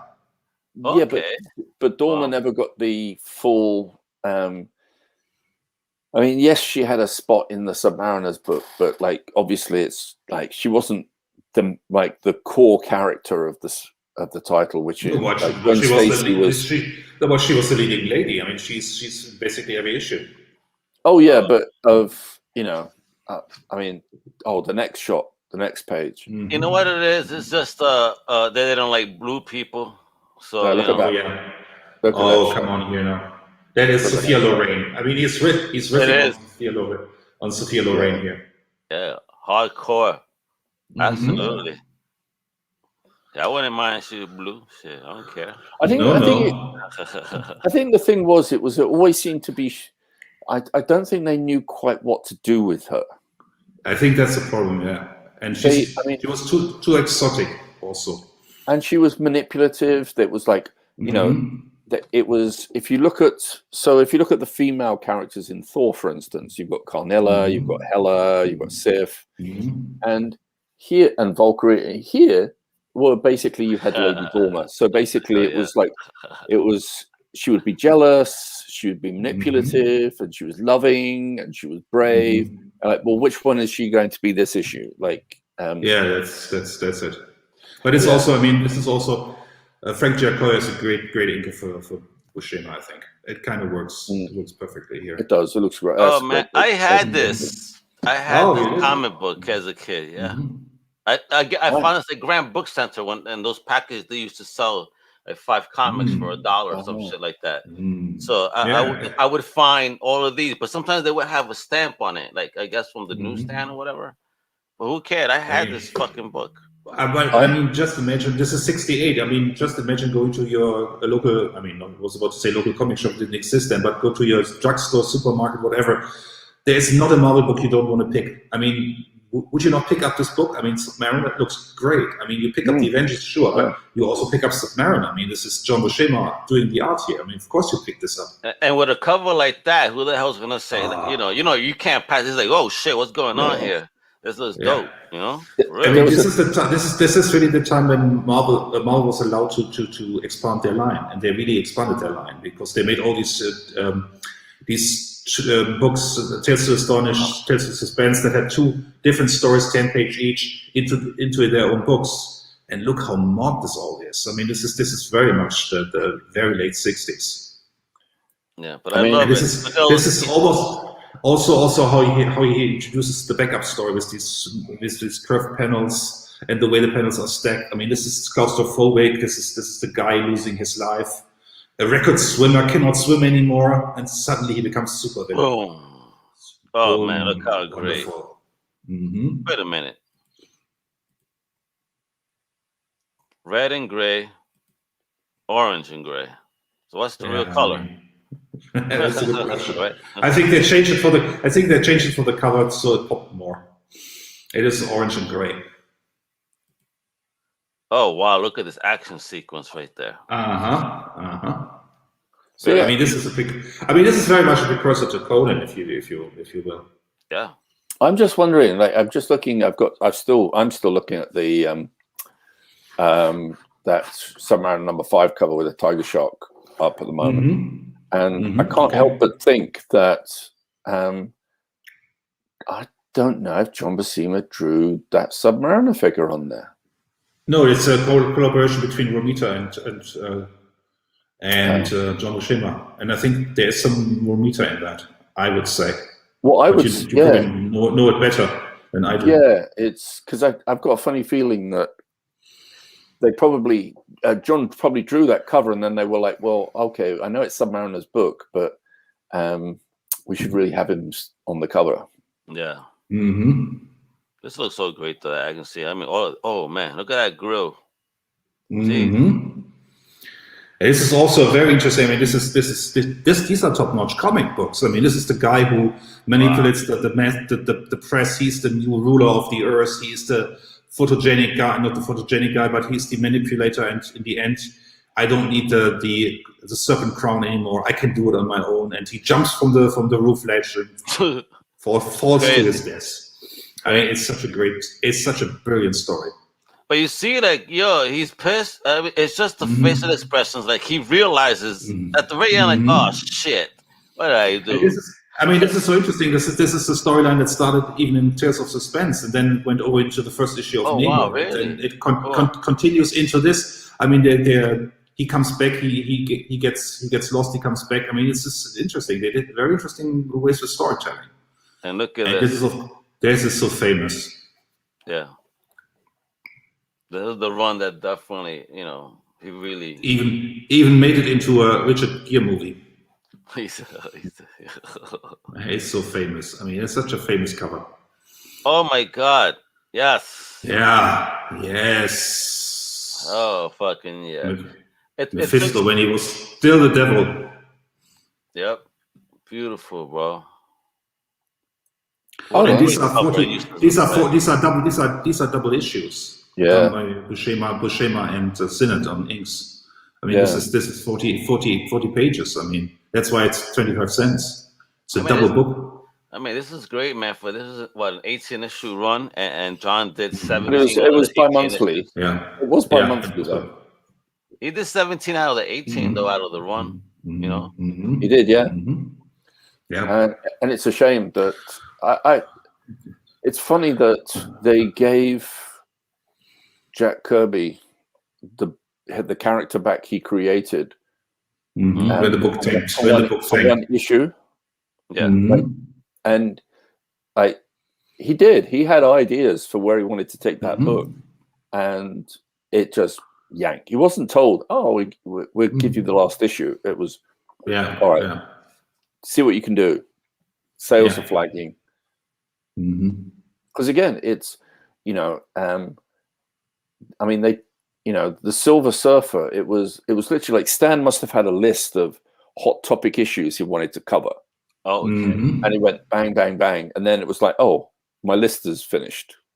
Yeah, he feels like very much like the Danny O'Neill of Marvel at that time. He tries to do all the hot issue topics, and then, but to no avail. There is no point to it. I mean, these books look gorgeous, but I'm really not so. They're really a slog to read through. Some issues are quite good. Others are really a bit boring and a bit pedantic. But the art is great. I mean, you can say what you love. But if you look at it, like the idea of like you go, oh yeah, like on one level, like, oh yeah, the Silver Surfer, so pure in heart. Who could he possibly? Who would be the perfect nemesis for him? Mephisto. Yeah, of course, makes sense. And when you see the next shot, I mean, this is the temptation of Christ in the desert. He's tempting him with his beloved woman he lost, and then he also tempts him with other women. He tempts him with money. it's the sort of Christ story getting tempted by the devil, and in the end, the Silver Surfer is uncorruptible. Of course, he is. Yeah, but where would Silver Surfer put money? He doesn't have pockets.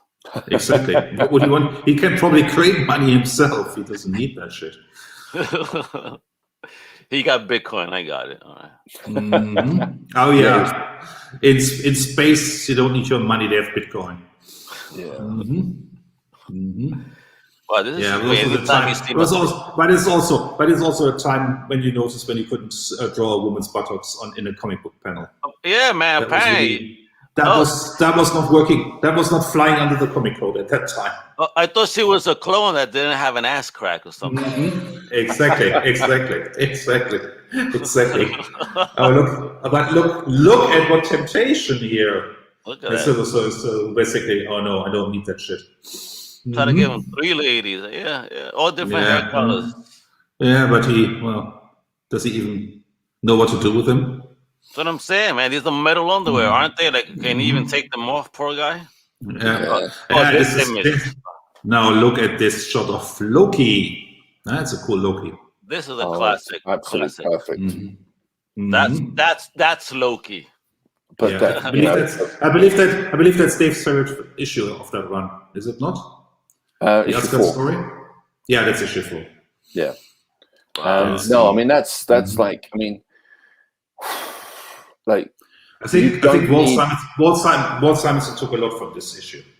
Yeah, and and it was. I'm glad that his brother Sal got to win this one because they're such a good team. Yeah, definitely. But this so nice. But again, this is like 101 storytelling. Like the body language of Loki, like, you know, there's so little. Like, yes, in the caption it says, you know, and then Loki broods, let all who live beware. Yeah, that's all you need, because look at that look on his face. Like, here's a guy, the drink's slopping out of it. He's fed up. He's pissed. You know, he's like, this is like, he's not happy. He's scheming. And this is a dangerous Loki. I mean, this is not a buffoon. That looks fire, man. Oh, the matchup with the crackle. Of course. I mean, that last panel is so good. I love this right here, though. It's like you're fighting Loki yourself as you read that. So good. Oh! Okay, now this is Kirby. I put this in here as a contrast because this is Hela. I believe it's Hela's first appearance, if not outside the panel somewhere. But this is best. This is prime Kirby on Thor's Vinnie Coletta ink in here. But I always liked Vinnie Coletta's ink on Thor. I mean, this kind of works. It's a good matchup. I think it's one of those things that where it was the least offensive inking of Marvel in that period. And while everyone says, you know, I didn't mind it, if we'd had like Joe Sinnott or Bill Everett, or if Mike Royer had started inking, Royer, of course. I think we'd this, you know, and then we'd seen this, we'd have gone like, absolutely not. Yeah, absolutely not. Yeah, right. And this is the Buscema touch. This is who did it better. I mean, I still give the nod over Kirby. Kirby did it better, but this is also an issue I read when I was very young. I mean, Kirby did it better, but this is also quite an interesting issue because it's the issue where Hela comes to claim Thor and Odin has none of it, and he says, well, basically then it's Hela who needs to die. And what happens when Hela dies? Nothing dies anymore. And then you have a big problem because this is really what happens now on the next page. Nothing dies, and we have a chaos because vegetation is no longer dying, nothing is dying. Yeah. And in the end, Thor says, well, basically, not while I'm at the helm, Hela may claim me, and this is what happens. Hela is going to kill Thor. Because Hela comes back from the dead to claim Thor. This is the decision Odin has to make. And that's why he's crying. What a bastard, Odin. So and look at this. I mean, this is shocking. Yeah. This is But shocking. if you go back, this is really shocking. then this is me being a nerd. Go back one page. Mhm. This one. Yep. That's actually 2 pages of Thor right there. If you look at the numbering in the second panel, it says 12. Oh, that's right. Mhm. Do you remember when in comics Marvel comics at the time they would have a half-page Ad. yeah, and they're going Yes. across the top. So when it came to all the Yes. collections, they would take those half pages and stack them as one page, which is why everyone flicks through it and goes, "Hey, it suddenly skips a page. It went from 11 to 13." No, look up one. There's page 12 That's above funny. I didn't take that into Yes. consideration. Good catch. Yeah. Yeah. Do you see that this too? Yeah. I mean, it was just a way of, making us, only paying for 19 pages of art. But telling us that we actually had 20 pages of story. Yeah, that's true. Absolutely true. Absolutely true. And this is so shocking. I mean, this is really, really shocking. I mean, but I love the work fact, must die. but you see, I love I love the fact that, as you said earlier about Mephisto, Mephisto was the devil. He was Marvel's devil at the time.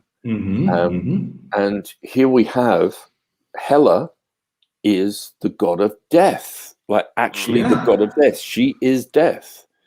And then later on, it's it's not quite death. It's not quite this. Yeah, it's kind of boring. It kind of, and now we've got because we've got these other devils we want to use, and here's another Satan. Here's this Lucifer, blah blah blah. And yeah, it's just it weakened it. Exactly, it waters everything down. Yeah, it really does. Really does. And also, I mean, today they would have stuck with Thor's death for a couple of issues. No, he comes back right in the same issue because I mean, he's of course not dead. This is from Savage Tales #1, Marvel's first foray into black and white magazines. Okay. Before Conan, there was Kazar. This is actually a Kazar story by John Buscema and Stan Lee. And this is very, very dirty. This is a very adult story, actually. They had to tone it down when they reprinted it. Yeah. Because she is very much a manipulator here. She comes on to Kazar hard. Yeah. At the end, she dies naked in a swamp. Oh, but but you should know she's a bitch because she smokes. Yeah, exactly. And she wears tight pants. And she has the pants on in this relationship, obviously. Oh, it's not the pants; it's the tying up of the blouse. Oh yeah. Yeah, but she looks very much like Mary. She looks very much like an adult version of Mary Jane. Oh yeah. Oh wow. Yes. They also reprinted this from a black and white issue, but I think I like the color version a little bit better. Even though they had to censor it a bit. But look at this. This is really cool stuff. I mean, this is his version of Conan before he did Conan. Yeah. And now we're coming to the dreaded romance comics, My Love and Our Love Story. And these are fantastic books done by John Romita and John Buscema, often in tandem, or John Buscema and Sal Buscema. And this is Romita Buscema doing their thing here. And I mean, Dave has often said it. They should have gone with the Spider-Man romance book. It would have worked. And this is really old men doing hippie culture here. Oh yeah.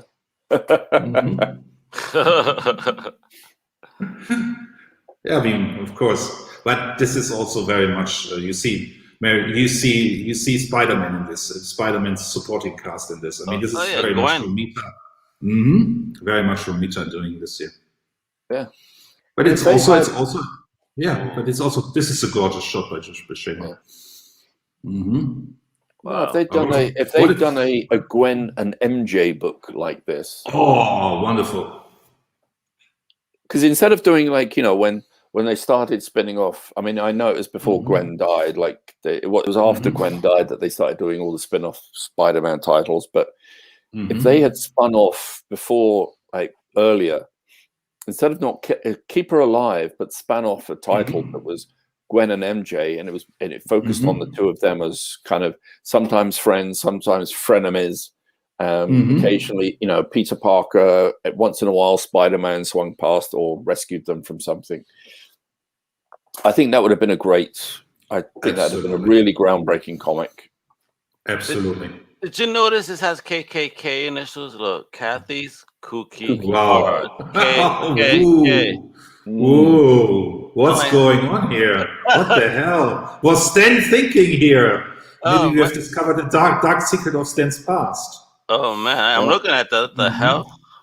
What's but I'm going noticing on here? that there's Humphrey Bogart, W.C. Fields in the window. That's who that was. That was the Penguin, bro. Yeah. No, W.C. Fields there. Yeah. W.C. Fields might have actually made, if he'd been alive, I suppose, or been around, he'd have actually made a good Penguin. Oh yeah. Oh yeah. I could just imagine him on the Batman TV show. Oh man. Yeah, but look at this, how good the art is. And this is also, once again, the original newsprint coloring. Wonderful. But you see, now here's the thing. If you were doing this now, would they be able to get the talent lined up to do anything half as good as this? That's the problem. The modern colorist is really doing the heavy lifting on comic books, what the artist cannot do anymore. Yeah, I mean, this is solid drawing. Like, there's no... See, when you look at this, you know, you look at the splash page previously by John and the two Johns and Frank, but you look at the artwork and you go, no one's slacking off. No one's saying, oh, this is just a romance book, I'm going to knock this out. No, this is someone going, oh, wow, I'm doing a romance book, I'm going to fucking kill this. Yeah. And, you know, you go to some of the A-list guys now and go, oh, we're going to do a romance comic. We do a couple of short stories. They go, no, why? No, but it's cool. I mean, look at the artwork and how hip this whole thing is. And this was also their chance to try out hip fashion. Yeah. And the dreadful Norman Osborn hairstyle. the early Jerry curl. Oh yeah, man! I was watching a movie. I was just laughing the other day. An old school '70s movie, and anybody had that. I mean, '60s movie, and anybody had that hair. I was like, oh my god! Yeah, God. James Caan had it in The Godfather. Oh yeah. Well, I mean, he had it. Look at it. Well, yeah. Sonny got killed. Wow, look at that. Wow, it's gorgeous, isn't it? I mean, this is really they're putting everything into this. And this is John Porton inking John Buscema, and it works. It looks gorgeous, actually. The heavy inks work. Yeah.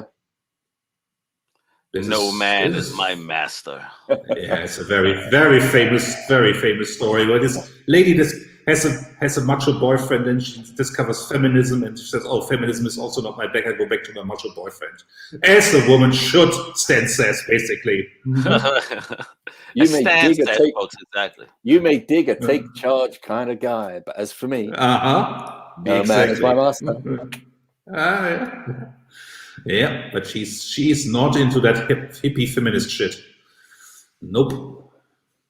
Oh, I love this. I love this splash page. I love this splash page. It's such a great story. And once again, she has the nice guy, but she falls for the rich record producer who's an asshole. In the end, she loses her boyfriend over him. Yeah, that's the kind of story Stan was telling young girls. Okay. He was doing Lifetime before Lifetime. Lifetime should probably do comics now. Lifetime. But look at this gorgeous artwork. I mean, the coloring is brilliant. This is very European. This is very fashionable. This is very hip. I mean, I can't get enough of this. This is so brilliant. I mean, this is also the layouts and everything. The fashion, everything is very cool here. Yeah. And you said these books did really well. Oh yeah. Because remember, this is the time when Archie was still in the top 10. This is the kind of stuff people dig. Probably not only girls, because there's attractive men in there. I mean, there's a lot of stuff going on here. And how is this? I mean, how is this not selling? I mean, this is brilliant. Steranko did a very famous romance story. Oh yes, that is very famous. Yeah. There goes MJ. And this comes very close. This comes very close to what Dave envisioned here. This could be a Spider-Man. This could be Peter Parker. Mary Jane have a row.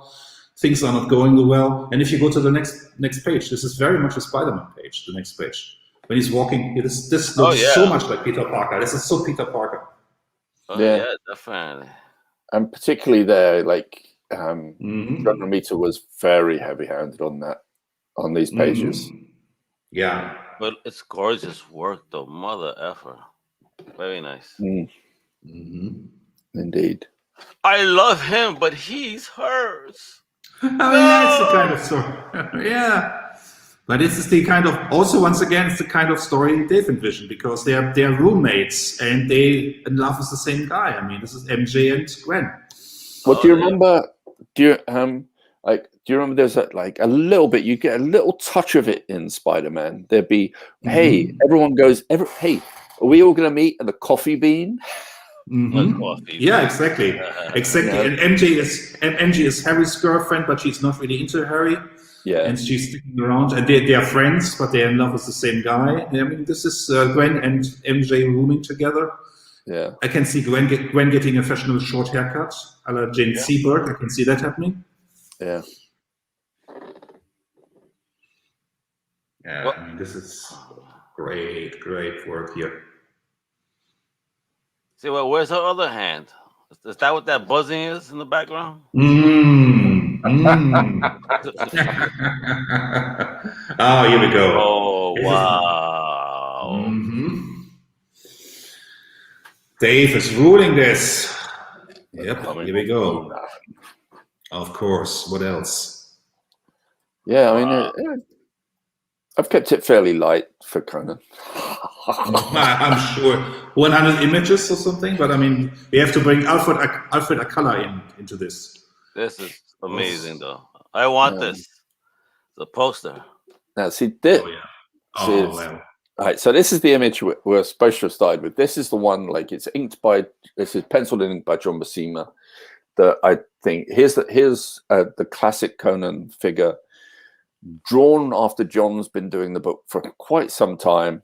Okay. And he does his version of like a nice pinup of the character.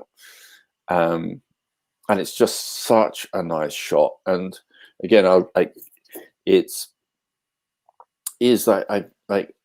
me, when John Buscema's inking himself, I just think of him and Joe Kubert. Like their styles, I think, were very, very similar to one another.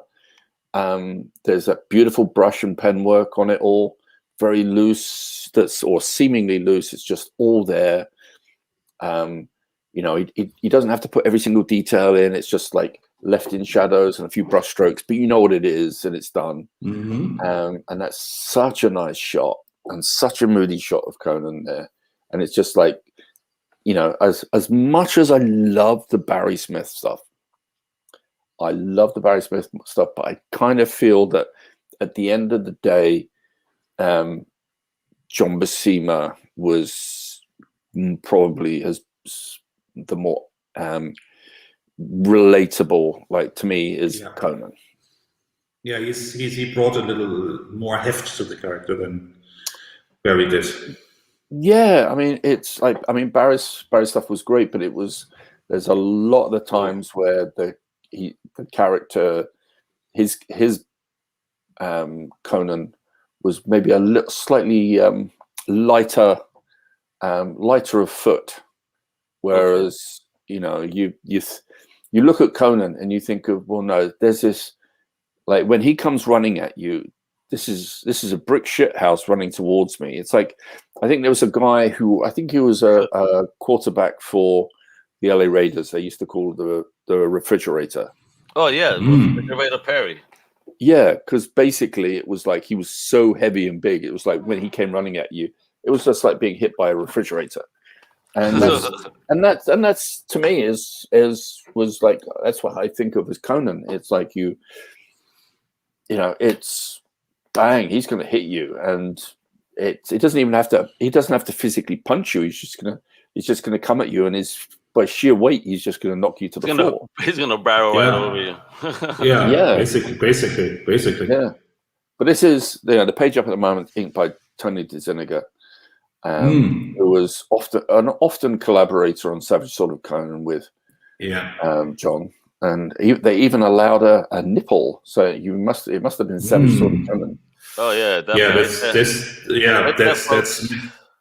magazine. That's the magazine. They could do that stuff. They didn't fall under the code. Yeah. A great magazine. That's also a great way for a comic fan who got a bit older to pick up the Conan Savage Sword of Conan magazine. And it had a stellar run. I mean, it ran for 150, 160 issues. I don't know, but it ran very, very long. It went for a very long time. And I have to say, as someone who had virtually all of them, they were inconsistent. Yeah.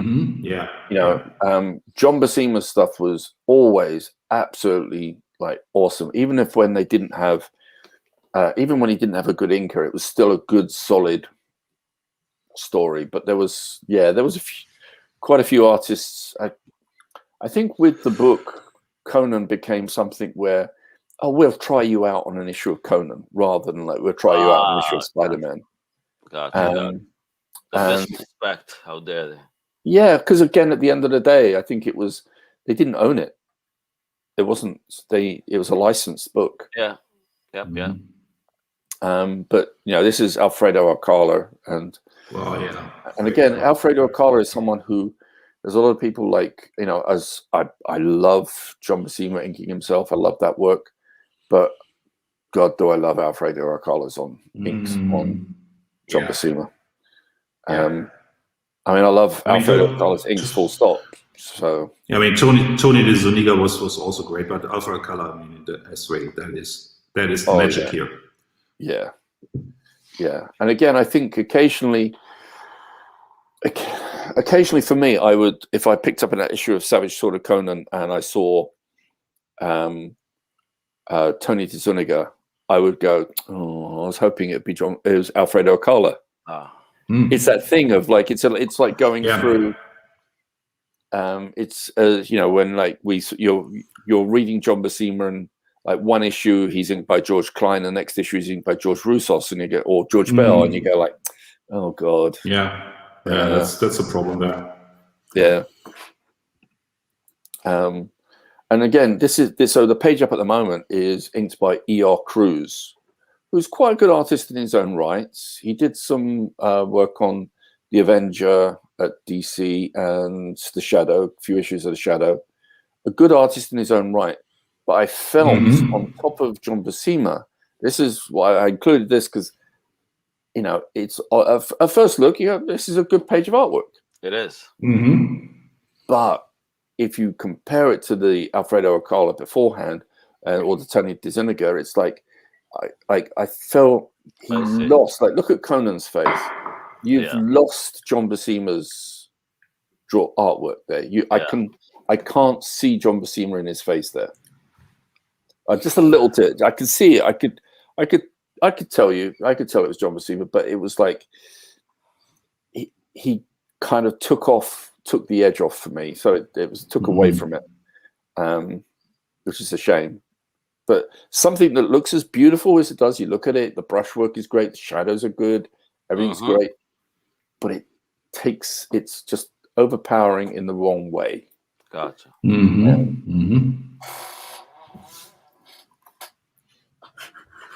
Jeez. So it's another one. Again, it's wow. That's a John Buscema page, and it doesn't look like. To me, that doesn't look like a John Buscema page, but it is. Not at all. Who inked this? I see it. It's E.R. Cruz again. Really? Okay. There you can really see. I really see it here, especially here and here. Wow. Yeah. You can still see, you can still see John in it, but maybe John just did breakdowns for that, but yeah. Now this is all John. Yeah. Wow. And what a difference indeed. Wow. Holy shit. But again, this is John, you can tell in the inks, this is him being, it's still primo, but it's him, he's kind of I hate to say that, use this expression, but he's knocking it out. Like, Yeah. you know, now this is a beautiful cover. Look at the line work. Look at the brush work on those, like the shadows and everything. Oh, that's just Phenom, bro. That's the cover for the page previous. Woo! It's already this is already very late in the Conan run. I mean, this is in the 80s now. Oh yeah. Well, this one's 185. Like, it's mid 80s or something like that. Yeah. But it's just gorgeous. Yes, I mean, again, it is, yo. Look at that. I mean, look at just the tree. You can see the creepiness in it right here. I mean, so well done. Yeah. And again, sometimes it's like you can see that, like, you know, it's I don't know if it's just John experimenting with his line work.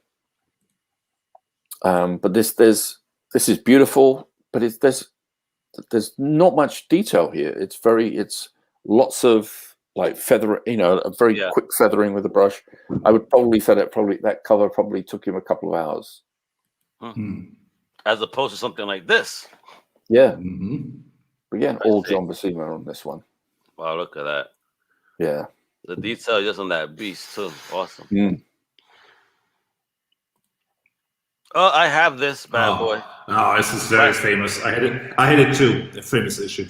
I have it still. I bought it like for $5 because somebody saw that I was a Conan fan. They were my neighbor. We were talking, chit-chatting. And he goes, you know what? I got these. Yeah, I'll give you a break. You know? Hey, Donald, what's up? And Donald here said it's unfortunate that for much of his career, the layouts, breakdowns, I wish he could have inked everything himself. But financially, I guess he had to do it. Yeah, well, it's not just financially. It's the way the setup was Marvel would have Marvel's policy would have been, well, John could ink his own work, but wouldn't it be better if instead of penciling and inking a page a day, to get him to pencil 2 pages a day and have someone ink them so that they could have John on 2 books? Yeah, makes sense. So that was their approach. And that makes total sense. And Marvel also had an approach of, if they had good inkers, they wouldn't always put the good inker on a good penciler, because they would try to push the good inkers to ink the artists that weren't so good, because the inkers would elevate that work. Gotcha. So they would fix things, do a little bit of redrawing, smooth things down, and make it look better. And they didn't mind who inked the better artists, so that it was about keeping consistent quality, because otherwise you'd have one book looking great and another book looking a bit rough. Yeah. So this way, the good inker would bring the good penciler up, and the good the bad inker, or the not so good inker, would bring the penciler down a bit. But and that's my way of saying I hate me for this.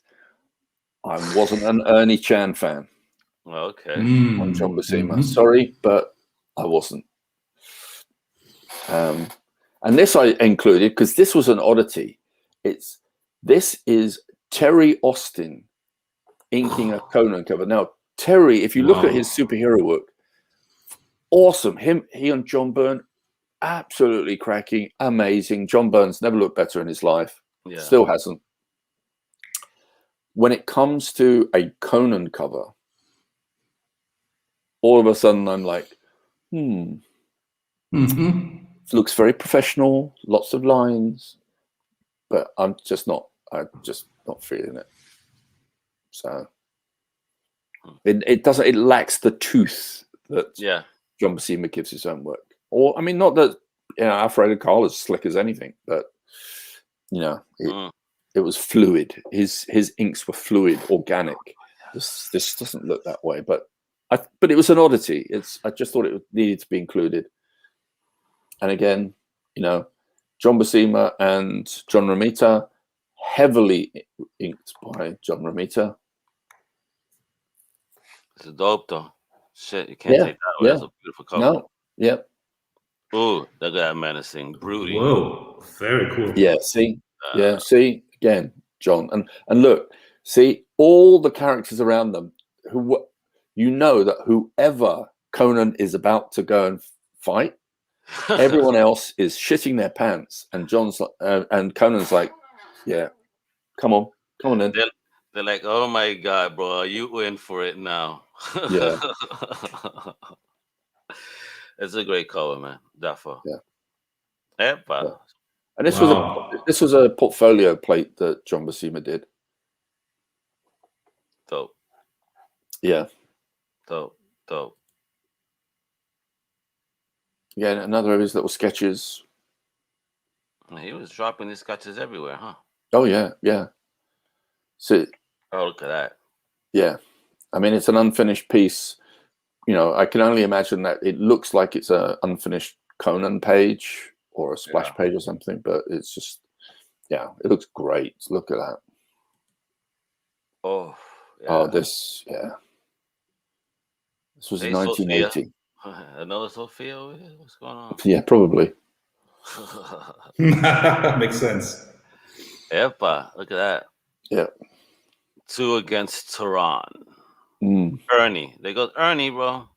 Yep. Hey, look. You know, again, I may not particularly like him. I know people do, so I've included them. And it's nice to see the originals. If you haven't seen them, if you've only seen the printed comics, it's always nice to see the originals. Yeah, no, definitely. I mean, this is 1973 right now. Beautiful. Yeah.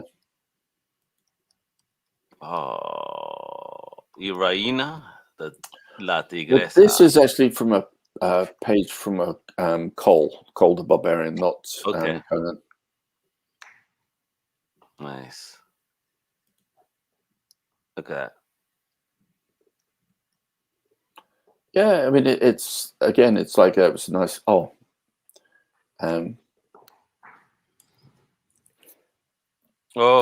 shit, bro. Now, yeah.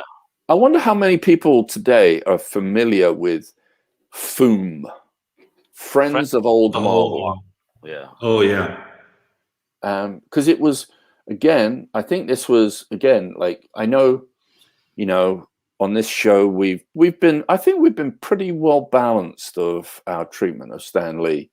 Yeah. You know, and you know, I know he's had his faults and everything else, but FOOM was a great idea. It's basically a fanzine to get like a publication to get people to subscribe to, because he knew, like, oh, let's deal straight with the public. Let's get them. It's almost that sort of very early, you know. Yeah, sign up. It's like getting people to join the club. Like you're joining the Marvel club. You're a friend of old Marvel. And I thought, you know, a brilliant idea, well executed. I used to have most of the issues of FOOM. Oh, you did? Oh, man. Yep, including the big Steranko poster from the first issue. Oh, God, bro. Don't it hurt you to say used to? Yeah, I know. It's like literally the one comic in every single slide we've been looking at so far. The one comic I didn't used to have was that Hercules movie adaptation from Dell. Okay. Every other comic I owned. Wow. So. And there he goes with the story that's going on. Yeah. That became reality. Yeah. Yeah. Like female Thor. Yeah, I wonder. It's like, yeah, exactly. How many of the what ifs became reality? Well, a lot of it. No, those what ifs are no longer what ifs. It was like when it happens. Phoenix came back multiple times. Oh yeah, just several times. Shit. Yeah. Again, Alfredo Acola again. Wow, I definitely see what you mean, though, Dave. You know, I totally get it. Yeah, I mean, it's you know, it's slick, but it's fluid. It's organic. There's an organic nature to this. Like the hair. Look at the way Alfredo Acola gives weight to all the hair. It's like, oh, it's. Gotta find out what issue that is. I think I had that, read that. Wow, look at this. Nice. After he hit it, it turned old. Damn, Conan, he got that.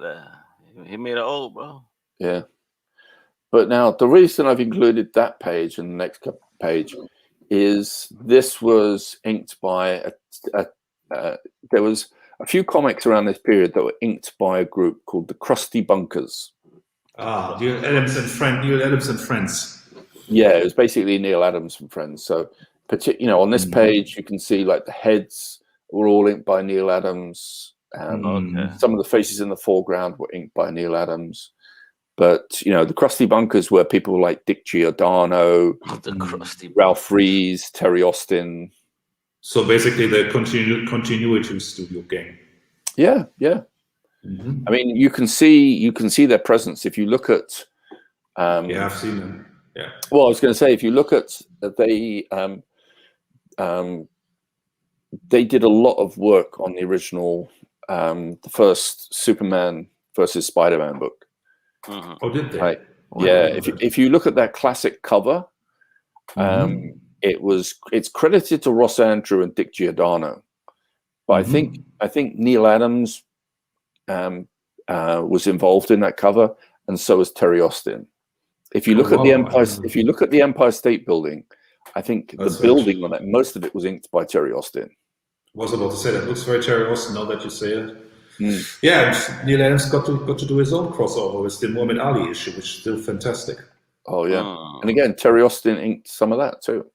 Wow, amazing! Straight up, wow.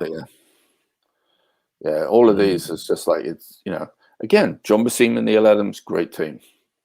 Yes. Agreed. It wouldn't seem that way, but it works. Yeah. Now this piece I included for the main reason that we're no stranger to having Joe Sinnott ink John Buscema. However, Joe Sinnott inking John Buscema on Conan, this was one of the few pieces I know that he did. Oh, okay.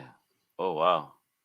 So it's that sort of that very smooth slickness of Joe Sinnott that he gave the weight to everything he did, like the superheroes and everything.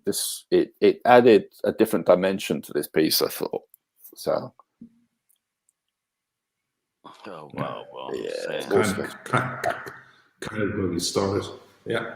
Yeah. I mean, I kind of like I look at that top. It's almost like I'm looking at that, and I if you go back.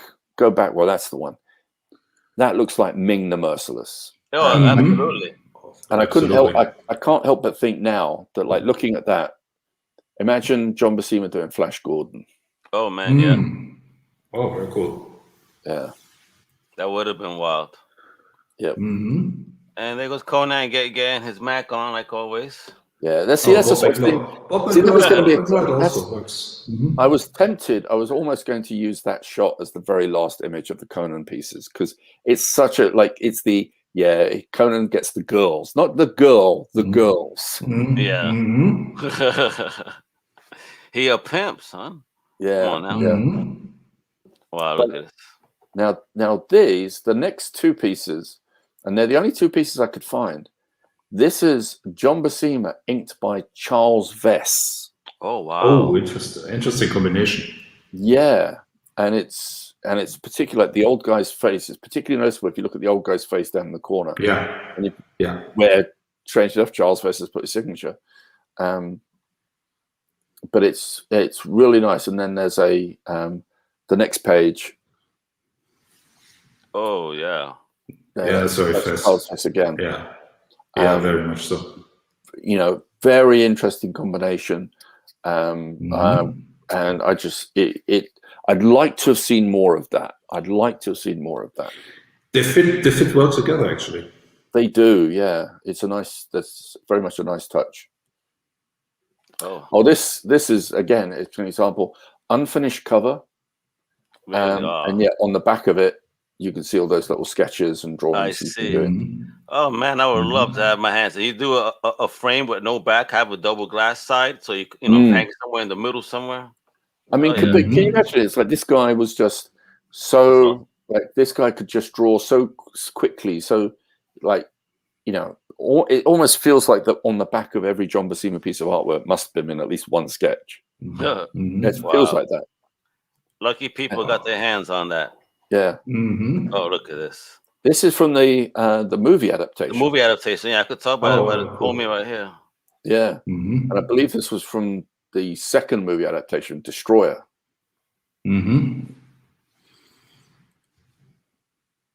Wow. Just wow. Yeah. Again, Tony DeZuniga on inks. Conan wants you. Yeah, Conan needs you. Yeah, he's gonna give you a beating. Cause man, you have this big dude just like you. Come over here. Yeah. Like, nah, I'm good, bro. Stay where I'm at. Yeah. So I've been thinking, like, I mean, we're still like, I don't think we're even halfway through the images. No, we're not. And we've been in this 2 hours. So how do you guys feel about we call it quits here and we come back to John Buscema Part 2? Hell yeah. And I add a few pictures on top. How many do you still have? 100? I add a few on top. So we have another nice go at it. Yeah, well, yeah, you really want a third one, don't you? Obviously. Yeah. Because people like it. People like it. Yeah, I think we could go for a few more images. All right. So wait, so you want to go for more now, or let's do I think if we go now, we'll be here for another 2 hours. All right. So we break now. We break now, and then we do part 2. We did 2 episodes on Kirby, didn't we? Yeah. So it's only fair to do 2. And you know what? And the more I look at John's work, the more I think that he deserves a 2-parter. Like, oh, definitely. Yeah. We have a lot of great work to still share, and there's definitely a lot more story to tell about John and his career. Because I mean, he definitely was amazing. Definitely. Yeah, absolutely. He's a boss. He was. No definitely. doubt. He's the Big John. Yeah, the Big John. I mean, from his name not even being John is what kills me. His name wasn't even really John. It's like, okay, want to know the story behind how he became Big John? Almost and Giovanni, Natalie Buscema.